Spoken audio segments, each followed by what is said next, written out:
To call to order the Village of Lake Bluff's Joint Plan Commission and Zoning Board of Appeals special meeting for Wednesday, August 21st in the absence of our chair. And we'll start with a roll call vote.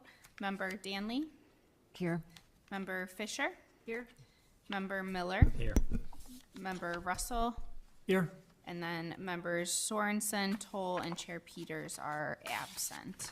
So in the absence of Chair Peters, a chair pro tempore will need to be established. Are there any motions? I recommend Chair George Russell to be our temporary or pro tem chairman. Second. Okay. All in favor? Aye. All opposed? Motion passes. So, George, if you want to come over. Thanks, this Elliot. way. I do what I'm told. You can grab it here.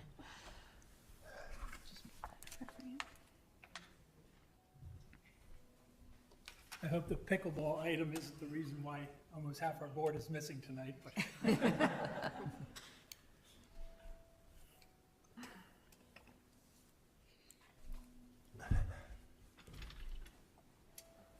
Okay, the first item on the agenda following the order and roll call is non-agenda items and visitors. Public comment time. The Joint Plan Commission and Zoning Board of Appeals allocates 15 minutes during this meeting for those individuals who would like the opportunity to address the board on any matter not listed on the agenda.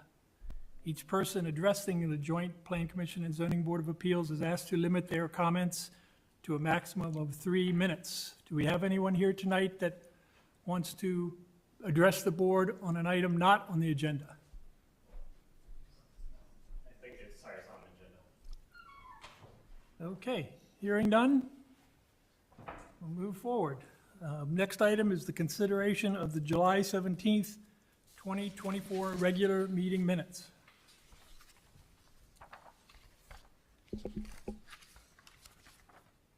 Any comments from anyone? Suggested changes? No changes. Motion to approve? Motion to approve. Second. All in favor? Aye. Aye. Opposed? Motion passes. Okay, the next item is item number 4 on the agenda, the continued public hearing text amendment and RAO development plan review for Lake Bluff Park District, Blair and Artesian Park. The Lake Bluff Park District seeks a text amendment to Chapter 16 of the zoning regulations to allow an applicant to seek an RAO development plan approval for a portion of a property instead of an entire lot.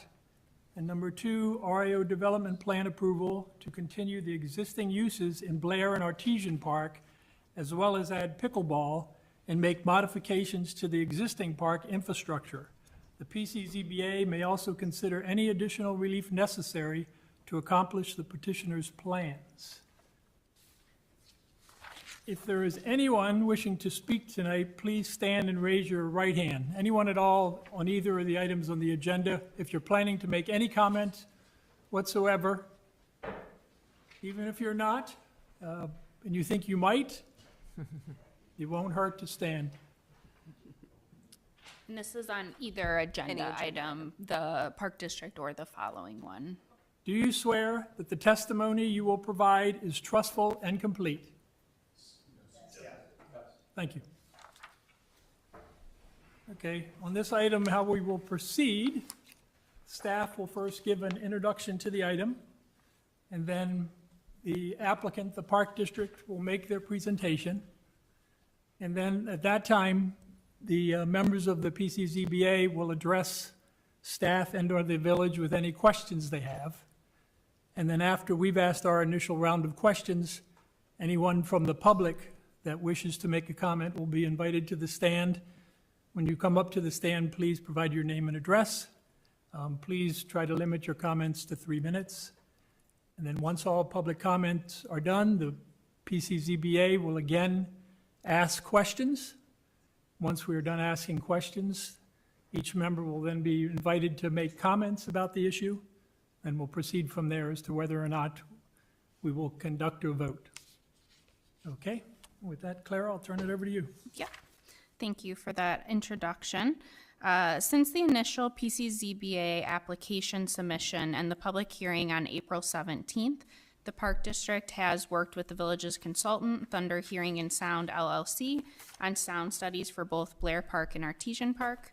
The Park District has decided to remove pickleball at Blair Park and instead has designed a concept plan for Artesian Park that involves extending the existing footprint of the tennis courts approximately 30 feet to the west to accommodate a total of 4 tennis courts where there are currently 5, and installing 4 permanent pickleball courts where there are currently 4 temporary, and also to install a 9-foot tall 4-inch chain link fence with acoustic fabric between the tennis courts and pickleball courts for sound mitigation.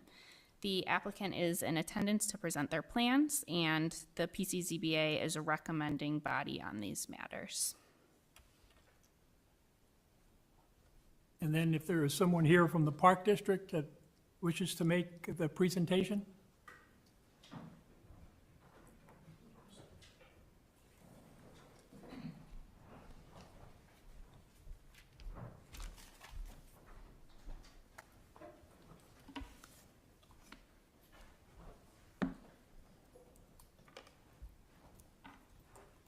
Good evening, committee members and Pro Tem Chair.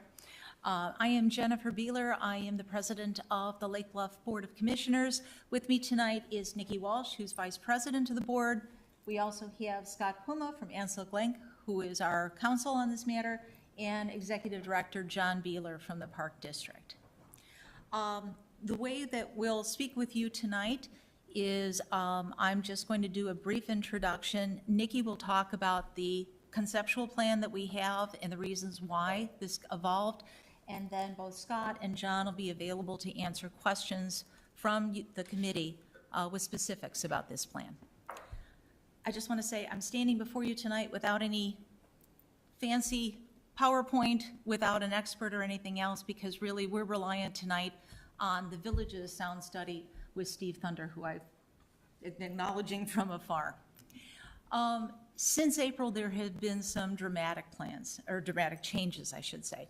We came before you in April with the thought that Blair Park is a community park, that it was a destination location for open pickleball play, that it worked with what we were developing for programming for pickleball for the community, the ability for people to obviously park in Blair Park and be able to use that location for pickleball. With also our sound expert at that time, with the thought to mitigate that with respect to the neighbors for the play that was taking place at Blair Park.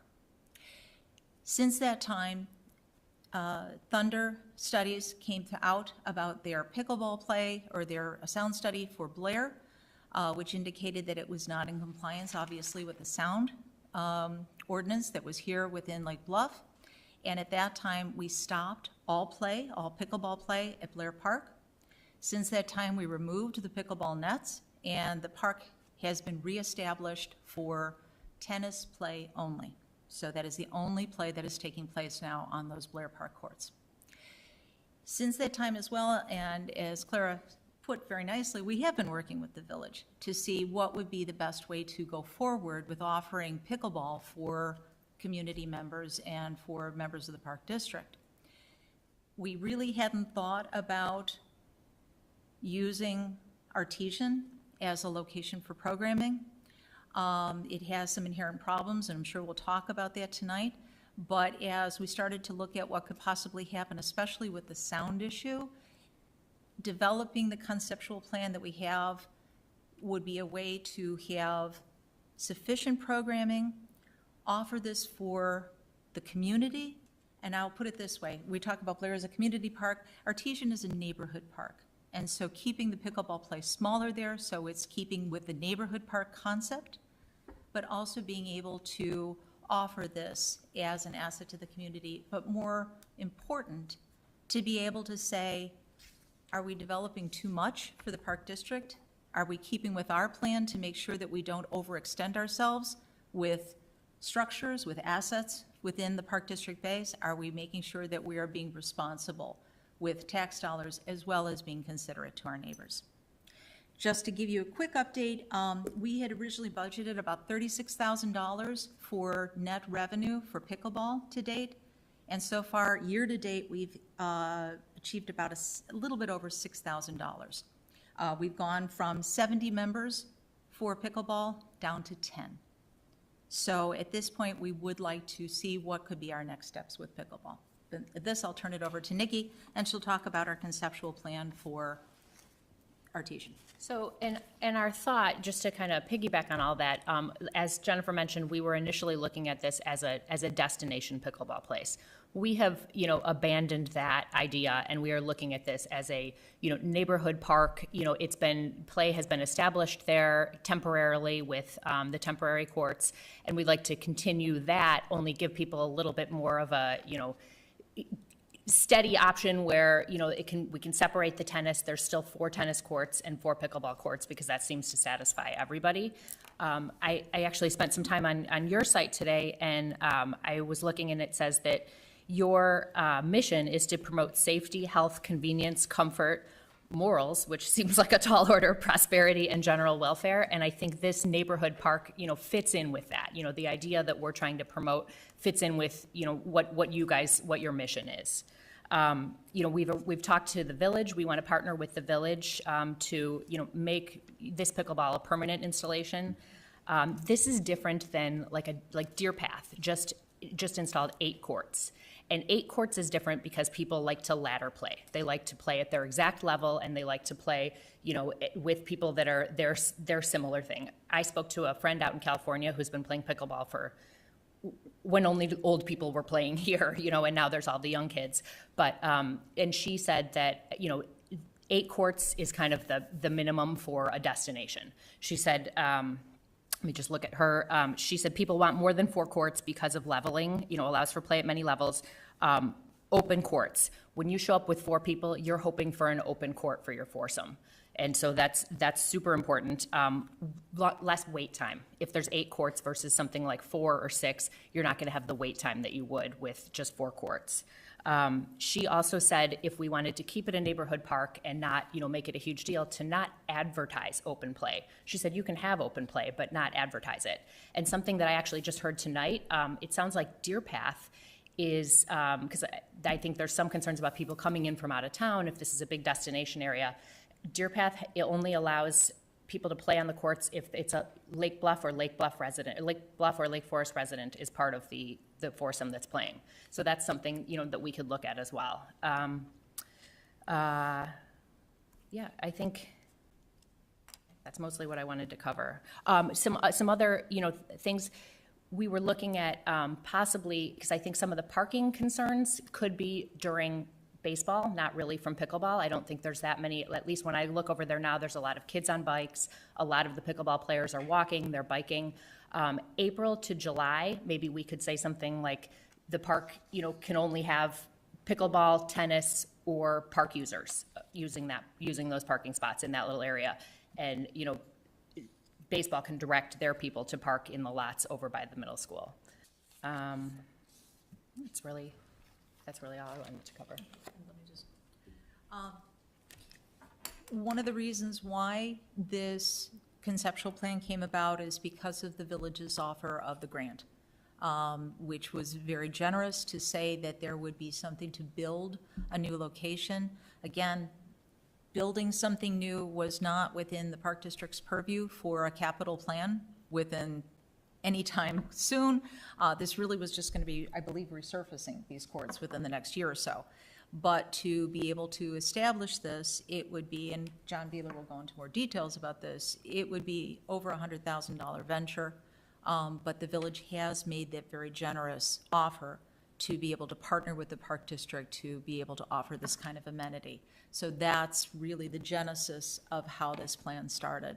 And to kind of dovetail on what Nikki just said too, you'll hear from us tonight, from John as well, about how we would like to work with our community partners, being the school as well as the Lake Bluff Youth Baseball Association, because of the parking concern with adding those 4 permanent pickleball courts, and also the fact that tennis would be offered there as well. What will happen during those peak seasons in the spring when everyone wants to come out and you've got all of those moms, dads, grandparents, and so forth for youth baseball? There could be a spring concert going on at the school, and then you still have people who just want to go out and hit a pickleball or a tennis ball at the same time. But I think our notion of the pickleball and tennis, now versus, what we're looking to do is that we don't think the capacity is going to change drastically by taking these courts that are already there, that are used pretty frequently. I go over there and the pickleball courts are pretty consistently in use. So we don't think that it's going to make a huge difference, in the amount of, people coming in, especially if we look to, limit, open play, limit, advertising of it, and also the, perhaps put restrictions like Lake Forest, Lake Bluff residents on it. So before we turn over the podium to John and to Scott, are there any questions that you have from the board? Is John and Scott going to provide additional presentation, or are you just here to answer questions?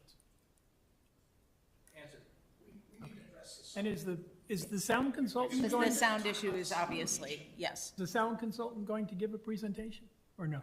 He's really here on behalf of the village, but I'm sure he's going to be able, because you do have his Thunder Sound Study, correct? Yes, we do, Okay. and for the benefit, even though we've seen the packet, for the benefit of the audience, there may be several members that haven't seen the packet, so there should be an outline of what's proposed from a sound mitigation point of view. But before you go into that, could you clarify for everyone, when you say open play only, does that, yeah, that's what your application states, open play. Does that mean no leagues of any sort, no structured instruction by the park district? What exactly does that mean? Okay, there will be programming there, meaning there will be instruction. But in terms of league play, that's not something that 4 courts would give the capacity to do. This is really considering that this is going to be neighborhood play and open play for neighbors, because the parking is going to be an issue. We've talked about putting up more bike racks. We've talked about other ways to encourage people to walk, bike, find any other way to play there. But as Nikki just spoke about as well, if people come there with the with the thought that this is going to be like O'Plain, or it's going to be like Deerfield, where you have 8 or more courts and you can just walk on and find somebody to play with, you're going to be limited by that 4. So just a quick question then.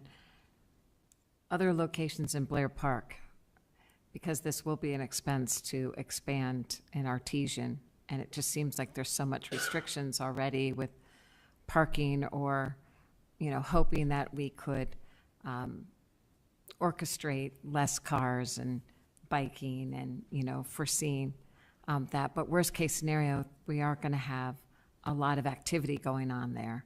And especially when you keep mentioning that 8 courts is ideal, and it's what's happening at Deer Path and other, neighboring communities. Have we exhausted, is it a financial issue? Have we exhausted that there's other areas within Blair Park away from the homes that could be available or not?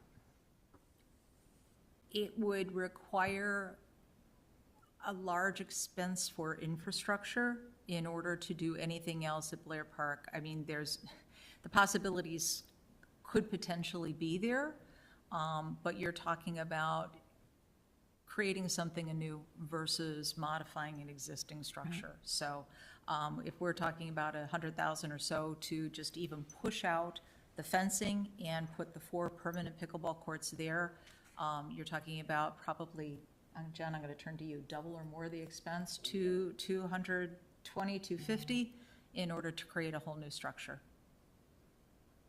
And as a board, we had this discussion just the other night, this puts us where we were status quo. We would then again have 6 tennis courts and 4 pickleball courts, which is what we had prior to working with the village and the RAO application. Adding something new would then suddenly give us pickleball courts and more tennis courts and a whole new structure that the park district would have to maintain. And the Deer Path courts were just, erected, so, we feel good about that being so close by as well, and they've been very friendly to, Lake Bluff users on that. Okay. Do you want Okay, us we'll to go invite into the sound consultant. I'm sorry? We'll invite the sound consultant up to the microphone. Certainly.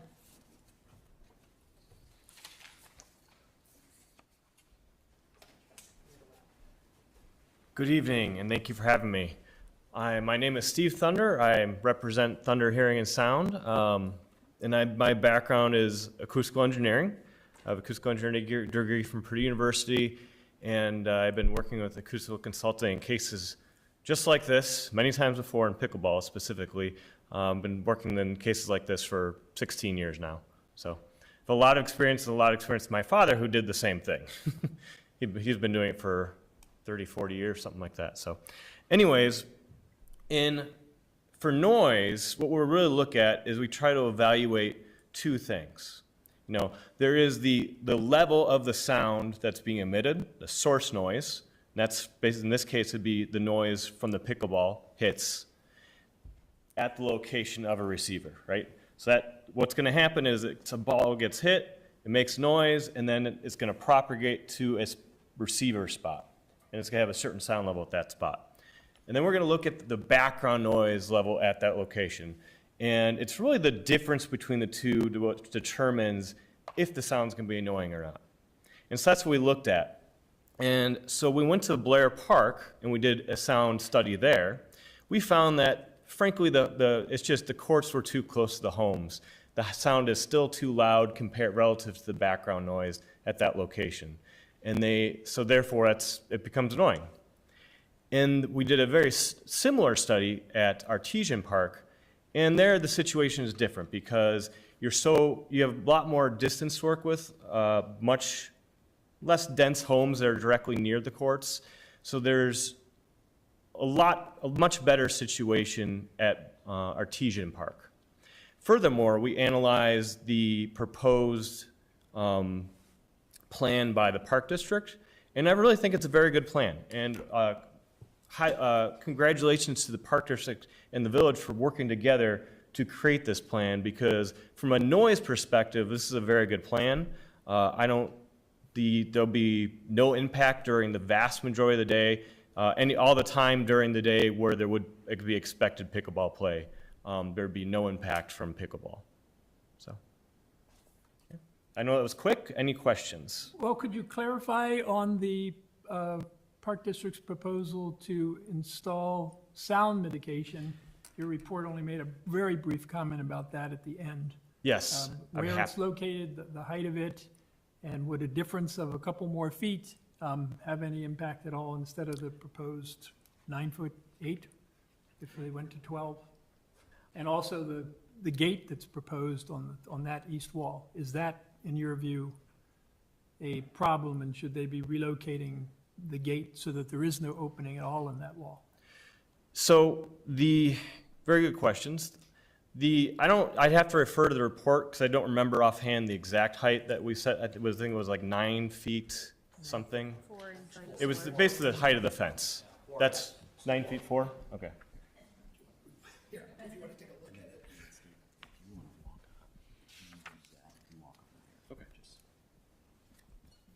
All right, I'm gonna walk up here so that we can talk.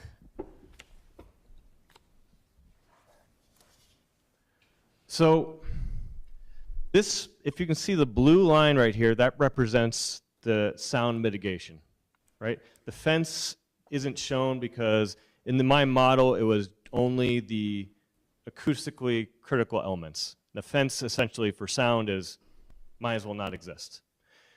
But the sound mitigation here exists, and that's at, it looks like I don't have it listed on here, but yeah, 9 feet 4, or whatever we said. But bottom line is that it could even be shorter, and it would be okay in this case. there's they have some pretty good headroom in terms of the noise that they could even trim back the sound mitigation performance and it would still be acceptable, the noise. So if we go to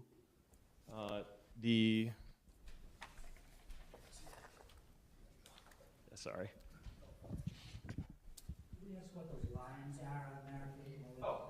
Sure, I'll explain the whole thing. So these points right here represent a pair of pickleball players. And how do we know what the sound level is of a pair of pickleball players? Well, it's because we've studied it. We've studied it several times. In fact, we studied it once within the original Blair Park study. We studied what's the level of a pair of people playing pickleball, right? And so in the model, we had 8 points representing the 4 courts. Remember, there's a pair of people, so that's 16 players, so full courts. And then the model predicts what those noise levels will be at every single point along in this area here. And the change in color represents the sound level at that point. So when you're close to the big pickleball players, it's going to be fairly loud, right?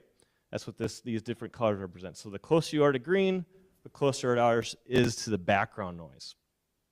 This outer area, the dark green color, represents the ambient noise level. Just the regular noise level if there was no pickleball play going on. It's what would the noise be? Because as I mentioned earlier, that's the important part for whether or not sound is annoying, is you compare it between those two. You compare it to the ambient. If you're significantly above the ambient, then it's going to be annoying. If it's below the ambient, then you might be able to hear it from time to time, but it generally will not be annoying or disruptive to anybody. And those are the standards that are set forth for sound in environmental noise like this. So the different rings coming out represent drop in the sound level. It's a 3 dB drop for each ring, and that's because it takes a 3 dB drop to even be noticeable to the human ear. The human ear isn't very good at perceiving sound. In a lab condition with trained ears, a human can detect that 1 dB change, but it doesn't sound like much when you're in an environment like this. So you got to have at least a 3 dB change to notice the drop. So, and that's what those rings represent. Okay? So, anyways, back to the mitigation. The mitigation here is really quite good, and you can see there's some good distance between the darkest green color, where the darkest green color starts, and the first home is. And that just shows me that it's not even going to be, it's going to be questionable whether how well they're going to hear the pickleball play over the course of an hour. So they'll hear parts when it's louder, when people are cheering, or when it happens to be louder, there's a lull in the background noise. But on average, on the average, people, this home there, which is the closest home, will not hear the pickleball play very well. So in essence, then they also can't be annoyed by it, or wouldn't normally be annoyed by it. The red line is the Lake Bluff limit of 48 dBA. That is a calculated limit based on your noise code. The Lake Bluff noise code uses old standards, so we had to convert to newer standards. So you can find more details in my report. So to be clear, that graphic right there is for an 8-foot-high 9-foot. fence. I know the It's Park the same District is height as the propo- fence. Your court, okay, yeah, because your report talks about an 8-foot-high sound mitigation barrier. The Park District's application is for a 9-foot, 4-inch high sound mitigation barrier. And then you also state in your summary statement that all modeling should be done to ensure the height and layout are sufficient. So have you done that? Is this additional modeling that was done after your report was written? Or are you still recommending that modeling be done? So there's three reports that were issued. There was the Blair Park initial report, Then there was the first artesian report, and there was an update to the artesian report to address this specific scenario with this specific mitigation. I'm sure. Yeah, that's based on the concept plan that was provided by the Park District. That's Okay, the so that's third based report. on 9'4". I think if I might have mentioned in my first artesian report, I might have mentioned a conceptual 8-foot fence. But the second one was based on what the Lake Bluff had provided. So and if you get the fence is taller, it's going to perform better. So this is a very good situation.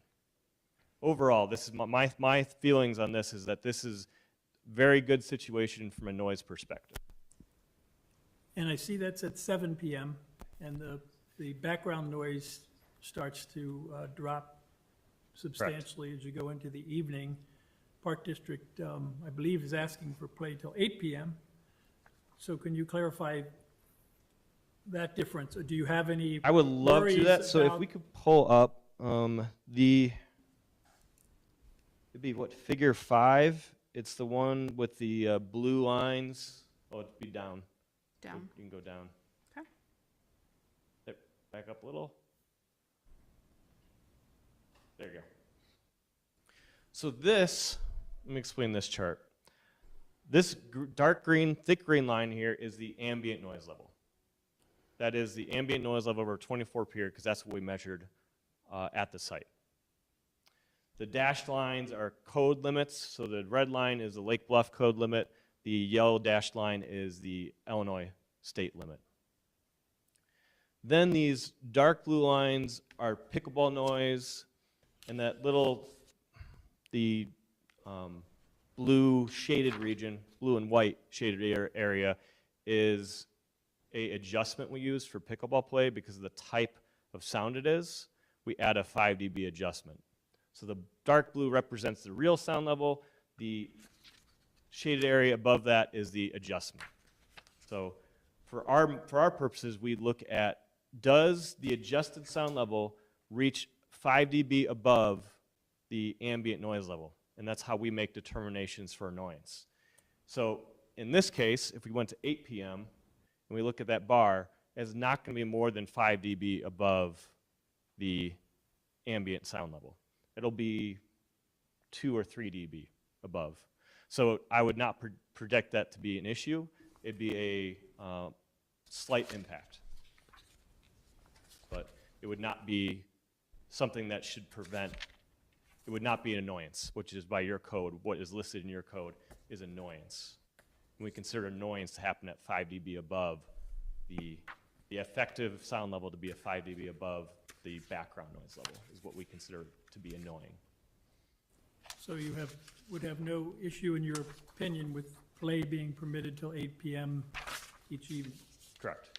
Okay, and how about the issue of the gate that's proposed, because you do go out of your way to talk about making sure that the sound mitigation material has no holes? Correct. They're proposing a gate. That is standard practice for us because you do want to make sure there's no holes. So the gate should still have sound mitigation applied to it, as well as the fence. So the hole we'd be talking about in that case would be maybe an inch, 2 inches, something like that, around that gate.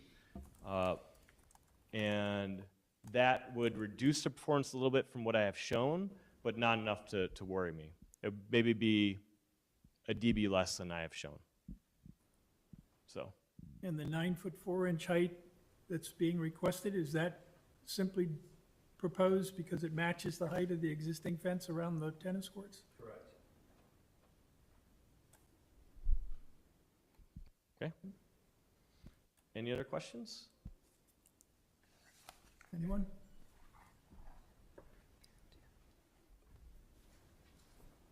And I just want to make a comment here. When it is time for public comment, I'll let you know, there is a sign-in sheet for public comment by the podium. So if you could please sign in when you go up there so we can keep track of everyone that's speaking this evening. And then, do any of the members have additional questions for the village or for Park District before we go to public comment? Jeff?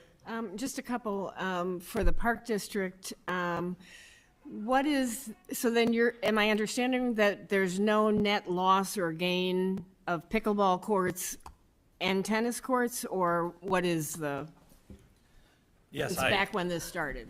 all right, thank you for letting us address the board this evening.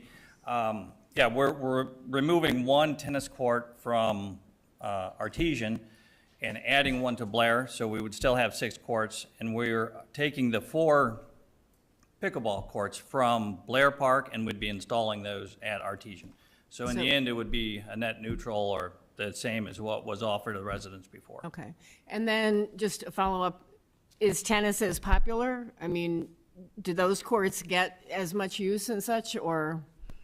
Tennis is still pretty popular. It has dropped, but it's still pretty popular here. It's not all that often that all 5 courts at Artesian are used at once, and that's why we felt, we could, it's kind of a compromise to reduce it by 1 and then allow us to add that to Blair Park.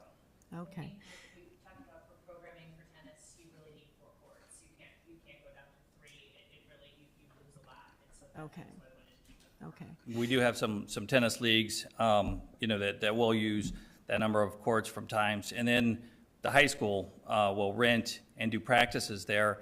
And one of the interesting things, talking to the high school coach, they're looking at, for the freshman sophomore team, trying to promote or start a club sport for pickleball.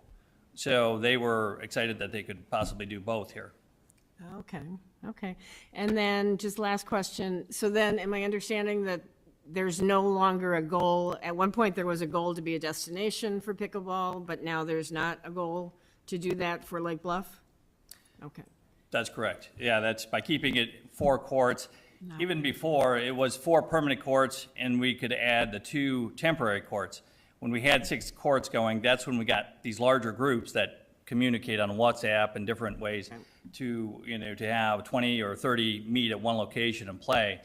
By having, this 4 or less courts, they don't typically, come to a community and use that number. okay, okay. And then Clara, I just have a question in terms of the 2 different options that are described here. Are we making 2, yeah, can you just address that then? Yeah, so there would be 2 different votes that would take place. The first one would be on the text amendment portion.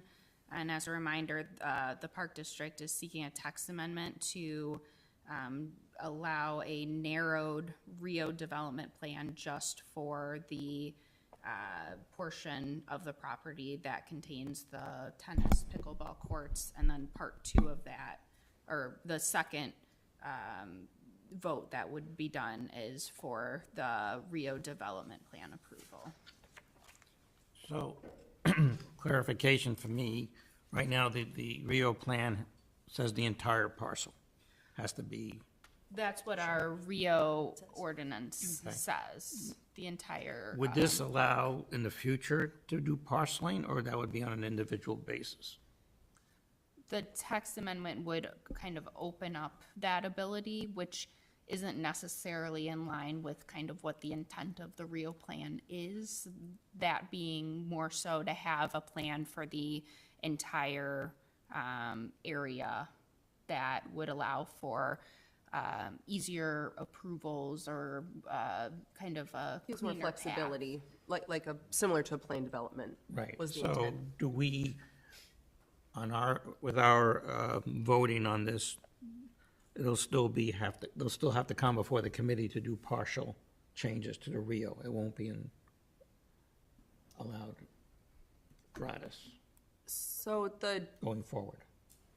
Since we're doing partial here, are we changing the Rio plan or just doing it for this particular?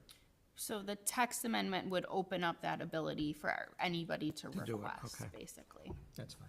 That's what I needed to, I didn't understand. And could either the village or the Park District, or both of you, clarify, the report seems to indicate that the board could feel that the Park District should go for the Rio plan for the entire parcel. The Park District indicates that they weren't prepared to do that at this time. What exactly would the village be requiring that prohibits the Park District from just having the entire Artesian Park approved at this time? Where is the disparity? What is the Park District thinking they need to do in addition?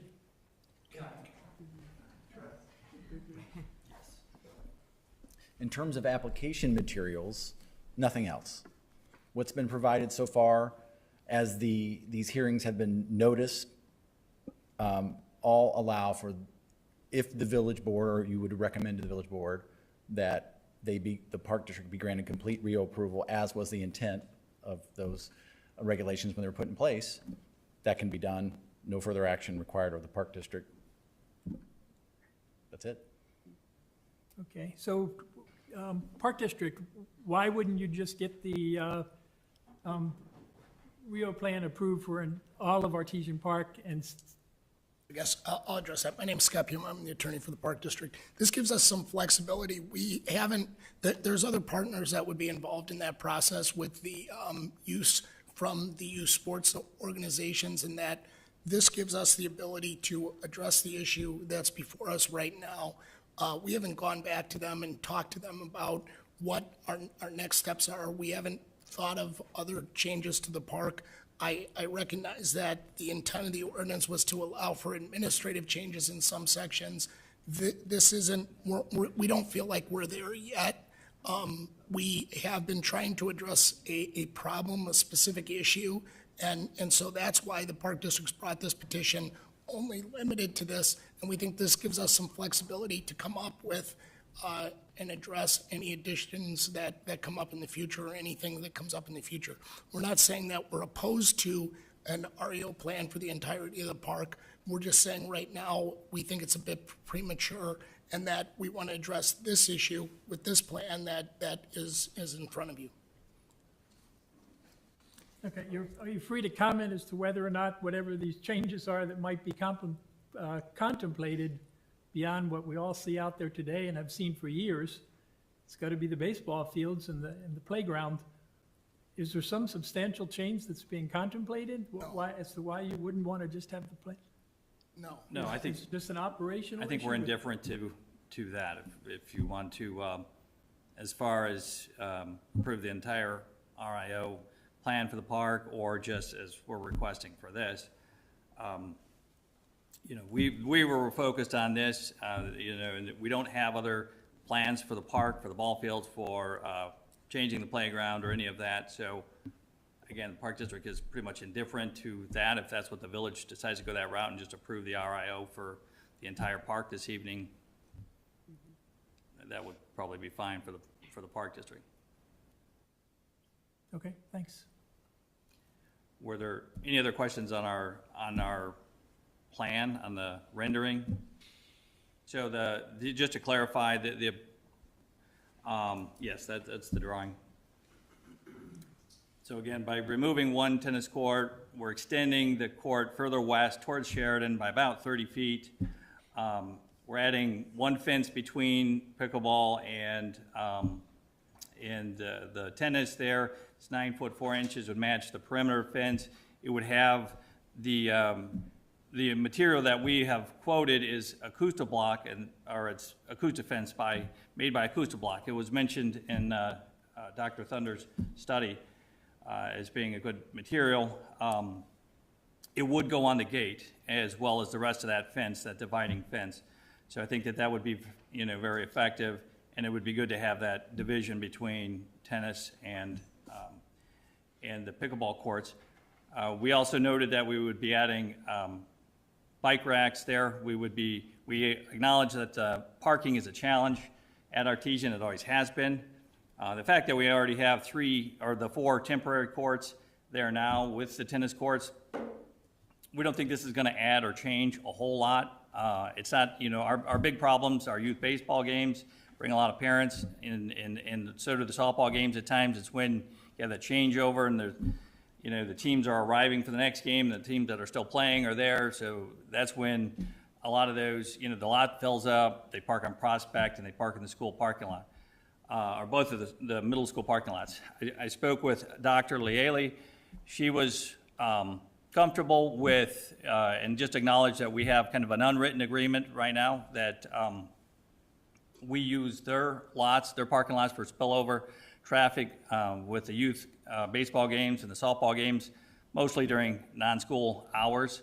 And they use the Park District facilities. If you came by Blair Park this afternoon, you would see that about almost a third of our parking lot, and it's a very large parking lot, was taken up with parents from the elementary school that were there for, I don't know if it was open house or what was going on today, but there were a lot of cars. In fact, they were parking out in the grass in the field by the parking lot. So she said if we wanted something in writing, I would need to attend one of their board meetings and request that from the full board, and they'd be happy to do that. But she said, you know, she felt like we probably didn't even need it. We both have a mutual understanding agreement that, you know, using each other's parking lots for overflow is just mutually beneficial for the community. So, Prior to the pickleball issue rearing its head at Artesian Park, has the village and the Park District ever discussed parking concerns by the residents along Prospect? I've talked with, I've walked down Prospect, talked to every house except for the last house at Evanston and Prospect on the south side. And, you know, so I know that is one of the concerns of the residents. Some of it was speeding, and the village is addressing that. I know they've put up something there to monitor speed. It's the parking on Prospect, even in some areas that, you know, they can't park in. So I think, again, the village is addressing that with enforcement.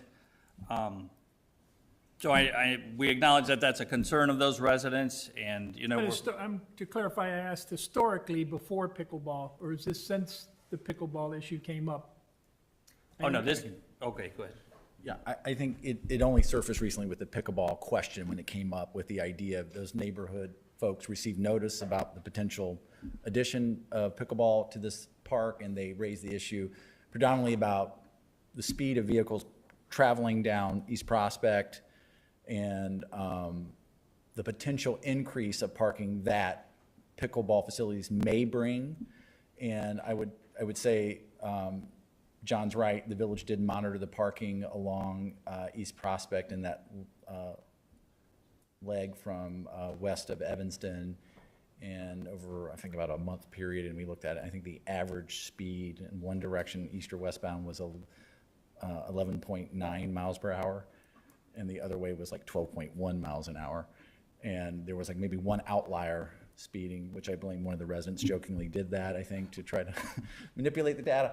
But I think that the general concern in my conversations with some of the neighbors was it's those events when everything aligns between the, you know, right, that's when you see those baseball, tennis, and there's certain months when that and it's a small window of time when that happens, and even limited days within that small window of time. But the idea of the alternative of trying to install additional parking, like even in that exhibit that's shown there on the screen now on the north side, you can see the parking lot. There's a small space between the village police department parking facility in the back and the Park District parking lot. And to add maybe 4 spaces would be very expensive. You're picking up not only the curb and moving it, but also the asphalt trail. And the idea of losing additional green space, I don't think the neighborhood, based off the conversation I had, were even interested in doing that. The idea is that the village needs to be cognizant of that, looking at the parking issues, looking at the speeding issues, and just being aware of that, so.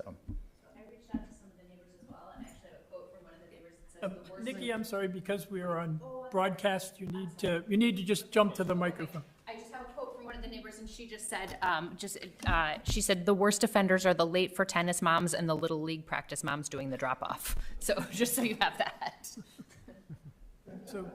So would the Park District be willing to entertain prior to the baseball season, if this proposal moves forward, that all of the ball players be asked not to use this parking facility so that because the parking lot by itself, without any load from the ball diamond, if we get the village cars out of there, would pretty much handle the load. Is that even realistic? I know getting people to cooperate would be extremely difficult, but have we ever tried to do that before due to people parking all over the sidewalk and everything on Prospect? Yeah, yes, we have talked about that already this year, and I believe that President Beeler's been in touch with. Well, and I'll just say, this is one of the benefits of Lake Bluff with being the small community and having these kind of community partners. I hope that there's a representative from Lake Bluff Youth Baseball online. We would have the ability to coordinate with the school, with youth baseball, and with the park district with programming to say, how do we make sure that we don't stress that capacity, and how do we program effectively so that we're not having the maximum number of people there all at the same time. If people voluntarily go up there, obviously we can't do anything, but in terms of programming from the park district perspective and everything else, and hopefully you'll hear from somebody tonight from youth baseball as well, to say that we would work cooperatively and effectively to do this. Just one other comment about parking, and Drew, you might want to start approaching the microphone again. Sorry.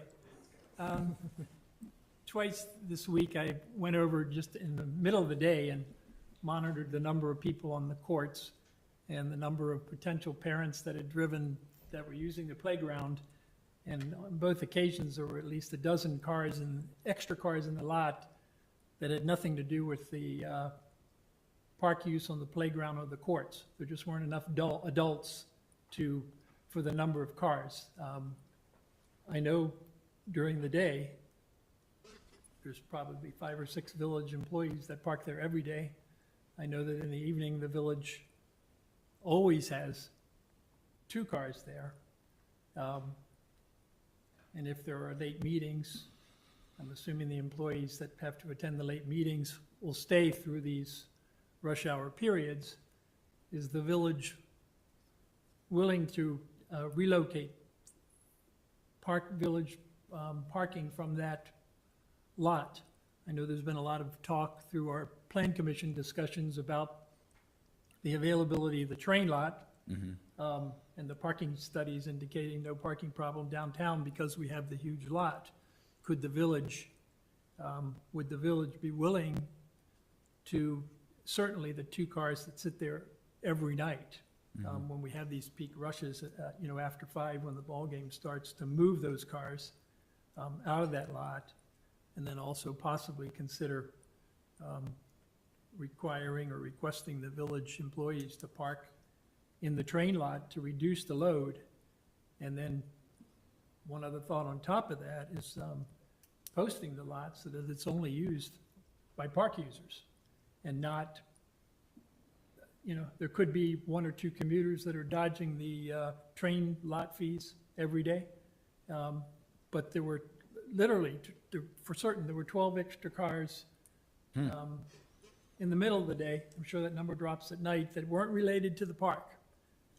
So they're coming from, people are using that lot either for downtown purposes, and it seems to me that's an opportunity to basically free up the load on that parking lot in the evening, the early evening, when we have this critical time where people are flooding Prospect Avenue. So I think the answer is yes. I'm surprised at that number of 12 that you couldn't attach to some other adult, given. Unless there were 12-year-olds driving. Yeah. Scooters, I believe, yes, but not, because there's not 12 people in this building, right? So that, I don't know where they're coming from, and I thought we were past the years when people would try to avoid paying the Metro lot. I mean, given there's just so few, other than maybe Wednesdays, that's probably the busiest day at the train station now, but, we can, certainly the village vehicles, we can get them relocated, certainly during this period of time when it's most, the spring and summer, fall, when it's busiest. And then we can look at moving the village employees to the train lot too. Yeah, happy to. Right, that would be during the outdoor season, not during the winter. Yeah. When the lot's pretty empty all 24/7. Okay, that's all. Does anyone else have any questions before we open it to public comment? Just a curiosity, what's your time frame in getting this done if it's approved? So we're thinking at this point, it would likely be a spring project. Yeah, okay. Makes sense.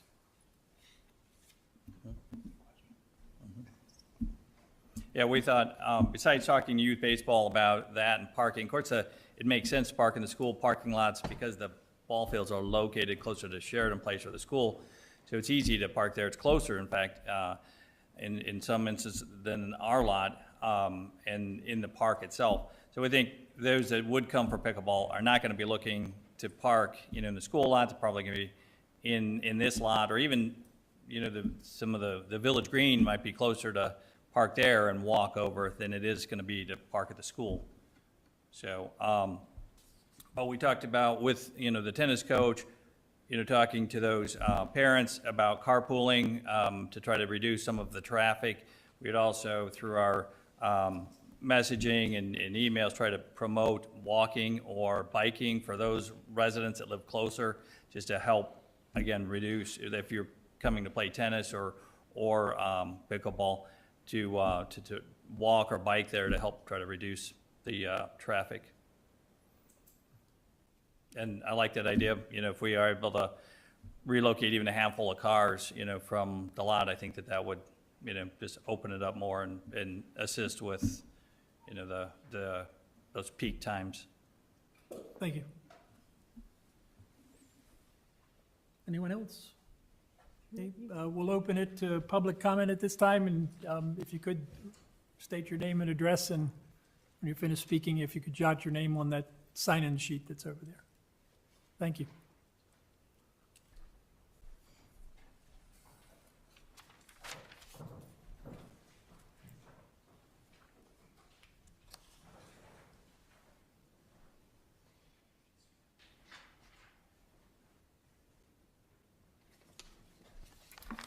Hello, I'm Nathan Pavlik, live at 670 Green Bay Road, a neighbor to Blair Park. And I'd like to raise three primary areas of comment. One's just clarifying exactly what's included in this application. Second, a proposed process improvement, having sat through a few of these meetings, and a couple other minor observations. First, with respect to clarity of the request, and the memo from you, Clara, to this board was, it clearly states that the Park District has decided to abandon pickleball facilities at Blair Park. And if that's truly the case, I'm relieved, but frankly, forgive my wariness in the situation, given the way we've been mistreated and deceived by the Park District. And there are a number of cases in the application itself that still refer to pickleball continuing or expanding at Blair Park. Now, comments today don't suggest that that is the case, but it's in the application.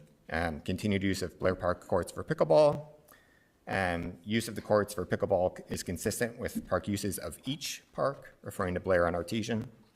Vague references to a subject property. Blair Park has always been used in this way, and the addition of pickleball courts will be done with adequate mitigation, again referring to Blair Park. Even the meeting agenda itself refers to both parks. So I ask for, without any ambiguity, a clearly documented statement that pickleball will not be played at Blair Park. As we have learned and experienced, it's in violation of the code, and I think public clarification about Blair Park would leave no doubt about what's permitted, allow focus really on this proposal for Artesian, and pave the way to restoring harmony. So that's one. One suggestion around process improvement. I think we've all learned a lot about sound analysis and challenges in measuring, and challenges in really measuring what's outlined in the village code. And during the April 17th meeting, there was another citizen who spoke, had a really practical suggestion, and that was around codifying distance, because that makes such a big difference for noise. I don't think codifying distance would replace the need for sound study. Clearly that should have been done at Blair Park initially. But something like 250 feet from nearest residence as a minimum for play, I believe this would satisfy that, and the sound study is helpful to support it. But codifying something like that could be helpful going forward to avoid wasted resources. Had just a couple other very quick observations. In one of the drawings, I guess it's the topographic survey, there's a water line that's slightly to the west of the current tennis courts. It's not clear from the expansion what would happen to that. It feeds the drinking fountain. And I'm curious if there's any plans to follow up on the success of sound mitigation to ensure that it's working as intended. Thank you.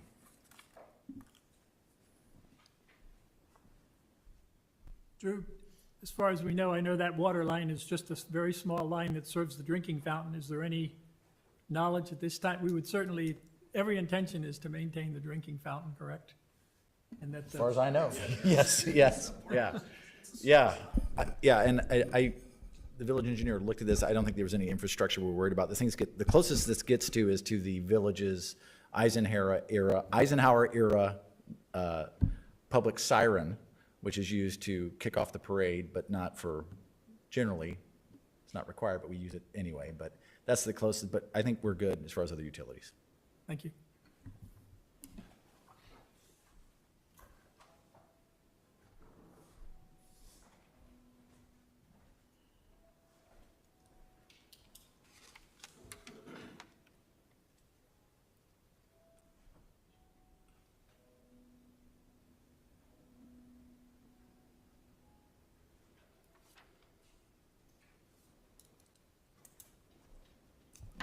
Good evening. My name is Frank Swanton. I live at 363 Vincent Court. Known George for a long time. He asked most of the questions I was going to ask, so, but I'll continue on here. I'm concerned the Park District is just moving the problem from Blair Park over to Artesian Park. And therefore, I hope you'll take a very close look at the change the Park District is asking to make. Some of my concerns are sound mitigation. I think it's very interesting that the sound mitigation that they have in this proposal is between the tennis court and the pickleball court. Is that because tennis people don't like to listen to the clank of this thing back and forth or whatever? I think that I live a block away, and I'm most certainly going to hear the noise. You've got a noise expert here. He'll probably tell me differently, but I'm pretty sure I'm going to hear the noise. This sport produces a very annoying, loud noise.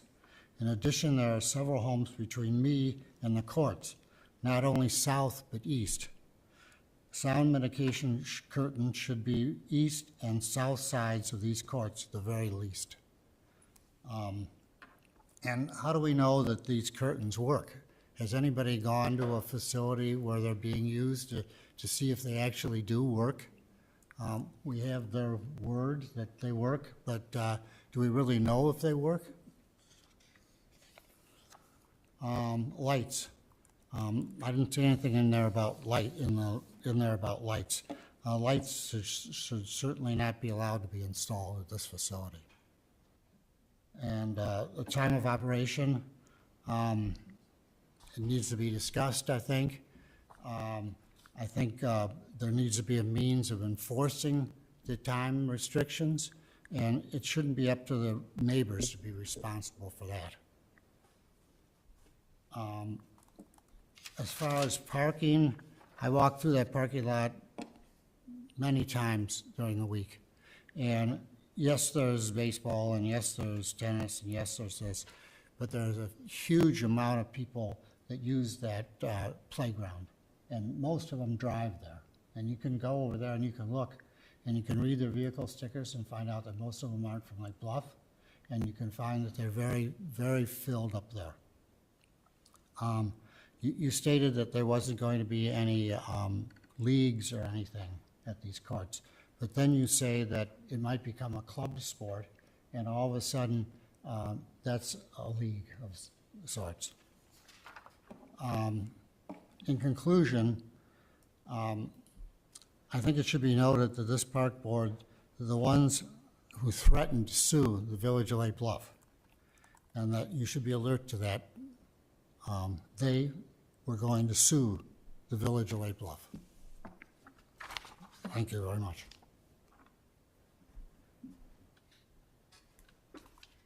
Mr. Swanton, I'm sorry, maybe everyone else heard that. Could you clarify who threatened to sue the Village of Lake Bluff? The president of the Park District. And it was on tape, and if you want to look up the tapes, I'm sure you'll see it holding up this form and say, well, we'll sue him. Thank you.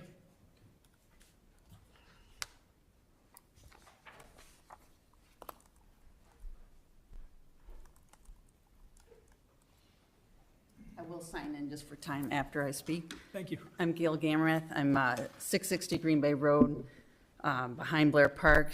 I don't want to beat a dead horse. You've heard me talk up here before. I don't wish our last 2 years on anyone. You talk about morals and safety. I'm happy, obviously, that these are moving away from Blair Park, but I just want to make sure that there's nothing, I don't know all of what you're talking about with the text, that they can't somehow come back with a different board or somewhere. So I'm asking to codify also a 250. There's townships and municipalities across the country. All of British Columbia is looking at distance and setbacks for pickleball court, because as we know, at the 12,000 hertz range, it's the most sensitive to the human brain. There's class action lawsuits going against different agencies that have put in pickleball courts too close to homes. I'm raw from these last 2 years because of the lack of trust that we've been shown. Nobody ever came down our street to talk to us. Somebody came to our house, but not all the neighbors. And given the opportunity to do the right thing, after they did their own sound study and they knew what the decibels were, they still moved to open the courts back up to 7 days a week. Even into the summer, they wanted to move the hours back onto weekends when they had the data of seeing how harmful it was to Lake Bluff residents. I can't get beyond that because that was our house that we were going to have to move from if the park board kept the courts there. They kept doubling down. The man that we needed to listen to for almost an hour that talked about 10 properties during the pandemic that sold. Some of those courts weren't even established at that point. That cost Lake Bluff taxpayers $5,000. There's a line item that they were going to spend $50,000 defending these courts in their budget for this year after they illegally built them. All of this, of course, makes us scared. We don't want another board to come in. We don't want this board to be able to do to somebody else what we've gone through with this. So we are so thankful for the Village of Lake Bluff Board, to Drew Irvin, to you all, to making sure that there's process and rights of the residents to have the peaceful existence in their own home. I went and talked to Flick Park residents after Jennifer Beeler talked to the Park District, who of course said the sound mitigation worked. They are within 100 feet of sound mitigation. There's so much stuff on the internet talking about how sound mitigation does not work within 100 feet. I think it does when you move further out, maybe the 250 here. I don't want to give you anecdotal information. Neighbors talked to me about how thankful they are for bedrooms on the front of their house. Another house lost 2 contracts when they were trying to sell. And I have the name and the address of the person who said they'd be happy to talk to you about their experience. Again, I want to make sure I'm saying correct information up here. And finally, we want to look at, pickleball is a great sport, and we have a lot of great Lake Bluff people that want to play it. But over 20 of the comments in the April 17th packet were not Lake Bluff residents. I have all of them where they've lived. I've taken the time to look them up, but yet they didn't put their address, so they kind of had this kind of disingenuous feel of all these Lake Bluff players. In your May packet, even though there was a continuance, there was 10 pickleball comments. Only 2 of the 10 were Lake Bluff residents, although the other people didn't put their address on there. And again, that's kind of presenting a false front to me of how much this is really important to Lake Bluff. I don't wish this on anyone, and I want to make sure if these are going in at Artesian that they, other people don't suffer like we do, and I really hope that we can put somewhere where they should never be within 250 feet of any resident. Thank you again for all the time you're spending on this. Thank you. Anyone else? Okay, Mr. Anderson? Yeah. It's good that you had me put my hand up and plan to speak. And I'll write that. Dave Anderson, 517 East Center, and I am a pickle player. And actually, I'm not sure if I'm in the 10, but I was a member. And I would say this is a very creative solution as a very active pickle player. When I look at this, I'm also a tennis player, and I use those courts for tennis, and I use the courts less often for pickle now because I go to Deer Path. Deer Path has beautiful courts, and there's actually a practical example tomorrow where I'm playing pickle, and my wife Mary's like, should we meet at Lake Bluff? And I'm like, well, let's go to Deer Path. And she's, well, we want to have dinner afterwards. Yeah, but the Deer Path is so much better. The impact of this on downtown Lake Bluff will be very big. To be able to have a membership with the Park District, it's so practical. When I have my family in town, it's like I sign up so I can have one of the courts. So when I get there, I know that my kids who are in town will get a play. So it's the description of what Drew and the Park District have come up with is a very practical, helpful thing for the pickle community and the tennis community. Thank you. Thank you. Anyone else? Going once, going twice? Okay, I'll open it back up to. Anybody online? No. I'll open it back up to further questions from the board based on any of the comments you've heard. Based on the comments, do we have any say in the matter about the 250 feet? That's not our purview because we're just here to recommend whether to approve this. We could certainly provide that recommendation. Understand we are just a recommending body and the village Right. board is the one, but I don't see any reason why that couldn't be part of our list of recommendations that the village But this investigate, doesn't have anything to do codifying. with this. Well, It's going It's a forward. broader, Yeah, maybe, one, we haven't done the analysis on this plan and how it relates directly, like we haven't taken, and drawn around those exact facilities. And we could probably do a little more study on that and bring that back as maybe a separate item. There's always other code amendments to look at. The village's Rio plan, as a reminder, or the ordinance and guidelines and standards within that set of regulations was done retroactively, right? All the Park District, the village, the schools, the open spaces, all the institutions that these regulations were built under different regulations and different procedures. For the longest time, this building, the library, the public safety building were zoned residential before they were rezoned Rio. They were built and subject to those regulations. It didn't make sense, didn't jive with the type of uses that were happening there. That's why these regulations were created. It is not a perfect set of code, and it tried to be as broad a brush as we can and try to allow for what you're talking about, having specific setbacks from other uses. And the best we could do to try to make it work was a 30-foot buffer. That's what Rio is. And you can see on the north side, even this gets close to the fire station, the back of the firehouse. But so it was imperfect, but that was the best we can do. To go to, I still think, really the short answer is probably want to look at that harder as separately from this specific petition. Mr. Irvin? Yes, sir. While you have the microphone. Yes. Have there been noise complaints received by the village relative to pickleball play at Artesian Park? The village has not received any. I don't know if you've received any. No, we have not. We have not. Thank you.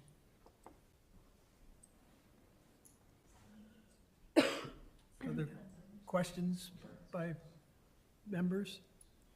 Okay, so I'm understanding then that there wouldn't be any objection on the Park District's part to go with the overall Rio plan as opposed to the text amendment. Is that what I'm hearing?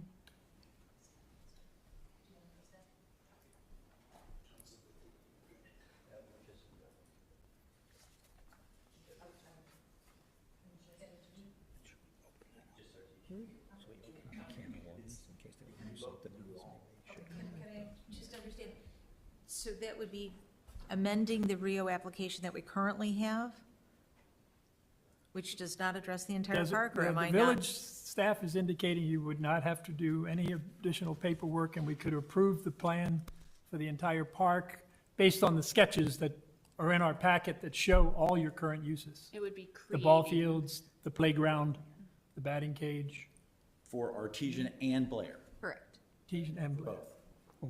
Excuse me a sec. I understand what you've applied for, but I'm saying the way the code works, the way it was noticed, going back to the original application, you could do both. But we've withdrawn, Blair.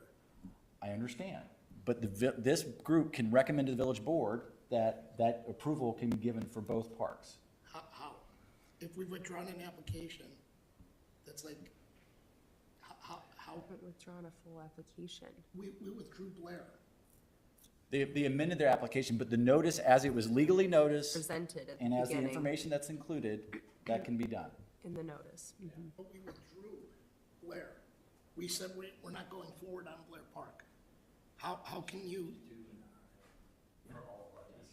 It's part of the code. It's how it's written. And the original, it was amended in the middle of it, but the original way this was publicly noticed is that the board consider additional relief to still make the application to still make it work, which means that they can still do Rio for Blair and Artesian. Understood. Understood. But you can't, if I'm gonna rezone your property, you have to give us notice. It's not a rezoning. Yes, it is. You're changing. It's not a rezoning. We have zoning. We have underlying zoning. We have special uses. And you're changing that by bringing it into RIO zoning. Blair Park isn't what we're here for. And we've said we're withdrawing Blair Park, even though it was noticed. That's like if I filed a lawsuit, you can't keep going with the lawsuit if I've withdrawn the lawsuit. Even though I've filed it, that part's off the table. And we're here to talk about this limited application here, not Blair. And that's not what we wanted to do. That's why we changed this. We took it off the table. We were here before, we heard the residents. We've changed the entirety of our focus. And there's no plan in front of you to approve at Blair. Blair is mentioned in number. It is in the application, in the amended application. I've seen it. Yeah. We withdrew. We've seen it. In the amended application? Yes, in the amended application, Blair is still mentioned in here. And again, it is up to this board's discretion as well as the village board. And I guess then I would withdraw that part of the application because that's not what we were here to talk about. Board can consider that or continue on as it feels. If you'd like to see, I don't know if I should pass this around. This is from the. Okay, comments received. It's the same. Mr. Beeler, could you clarify, there was a question raised, and it was a good question. You had specifically indicated that there would be no league play, and then you did make comments about club sports possibly coming in and using the facility. Can you clarify what the intention is as to the use of the Artesian courts in that regard? Those initial remarks were made by one of our commissioners, Commissioner Walsh, about the league play. So it hasn't really been discussed with staff. We were talking about programming which includes league play. The league play, there's not much, that's not what has caused the sound, the most sound with pickleball. It's been the open play and it's been the larger groups that are showing up. So in doing programming, we would do lessons and there could be league play, but that's not going to bring any more noise than the four courts being used by just walk-in residents that are playing there. Also, I see in this application, I'm not sure if this was the newer amended one that I sent to Clara, or if this was actually parts of the old one that were reused because it was amended to not reflect Blair Park at all. So that wasn't our intention to talk about Blair Park or to have it in our application. Okay, and once again, can you, with the league play question, are you talking about leagues that essentially are composed of Lake Bluff residents? Because that is different than, I think, the general understanding of open play, which is what your application says. And I'm just trying to get it, I think most of the members would be interested in also on how that affects the parking load if we have a lot of people coming in from out of town for a rotating league play basis where you've got a number of different clubs in a number of different communities. Please clarify that to the best of your ability. We will allow non-residents to sign up for leagues. Leagues are not very big or popular. A lot of our programs, as was mentioned earlier, we had budgeted more than $30,000 in revenue, and we're at about $6,000 for the year. So it's down considerably. And I think that, including our lessons and some of our different programming. So I think that, where you're gonna see a lot more would be tournaments. We're not proposing hosting tournaments. You can't really do that with only 4 courts. You'd wanna add additional, even temporary courts to be able to do that. So we're only talking about the use of the 4 courts at a time, and I think that we're not, leagues might be, in the programming, might be discussed again with staff, or if that's gonna create a, more of a parking issue, then we would take that off the table and not include that, but it hasn't been really discussed at the staff level yet, about the leagues. But I don't think that would be a main concern. Thank you.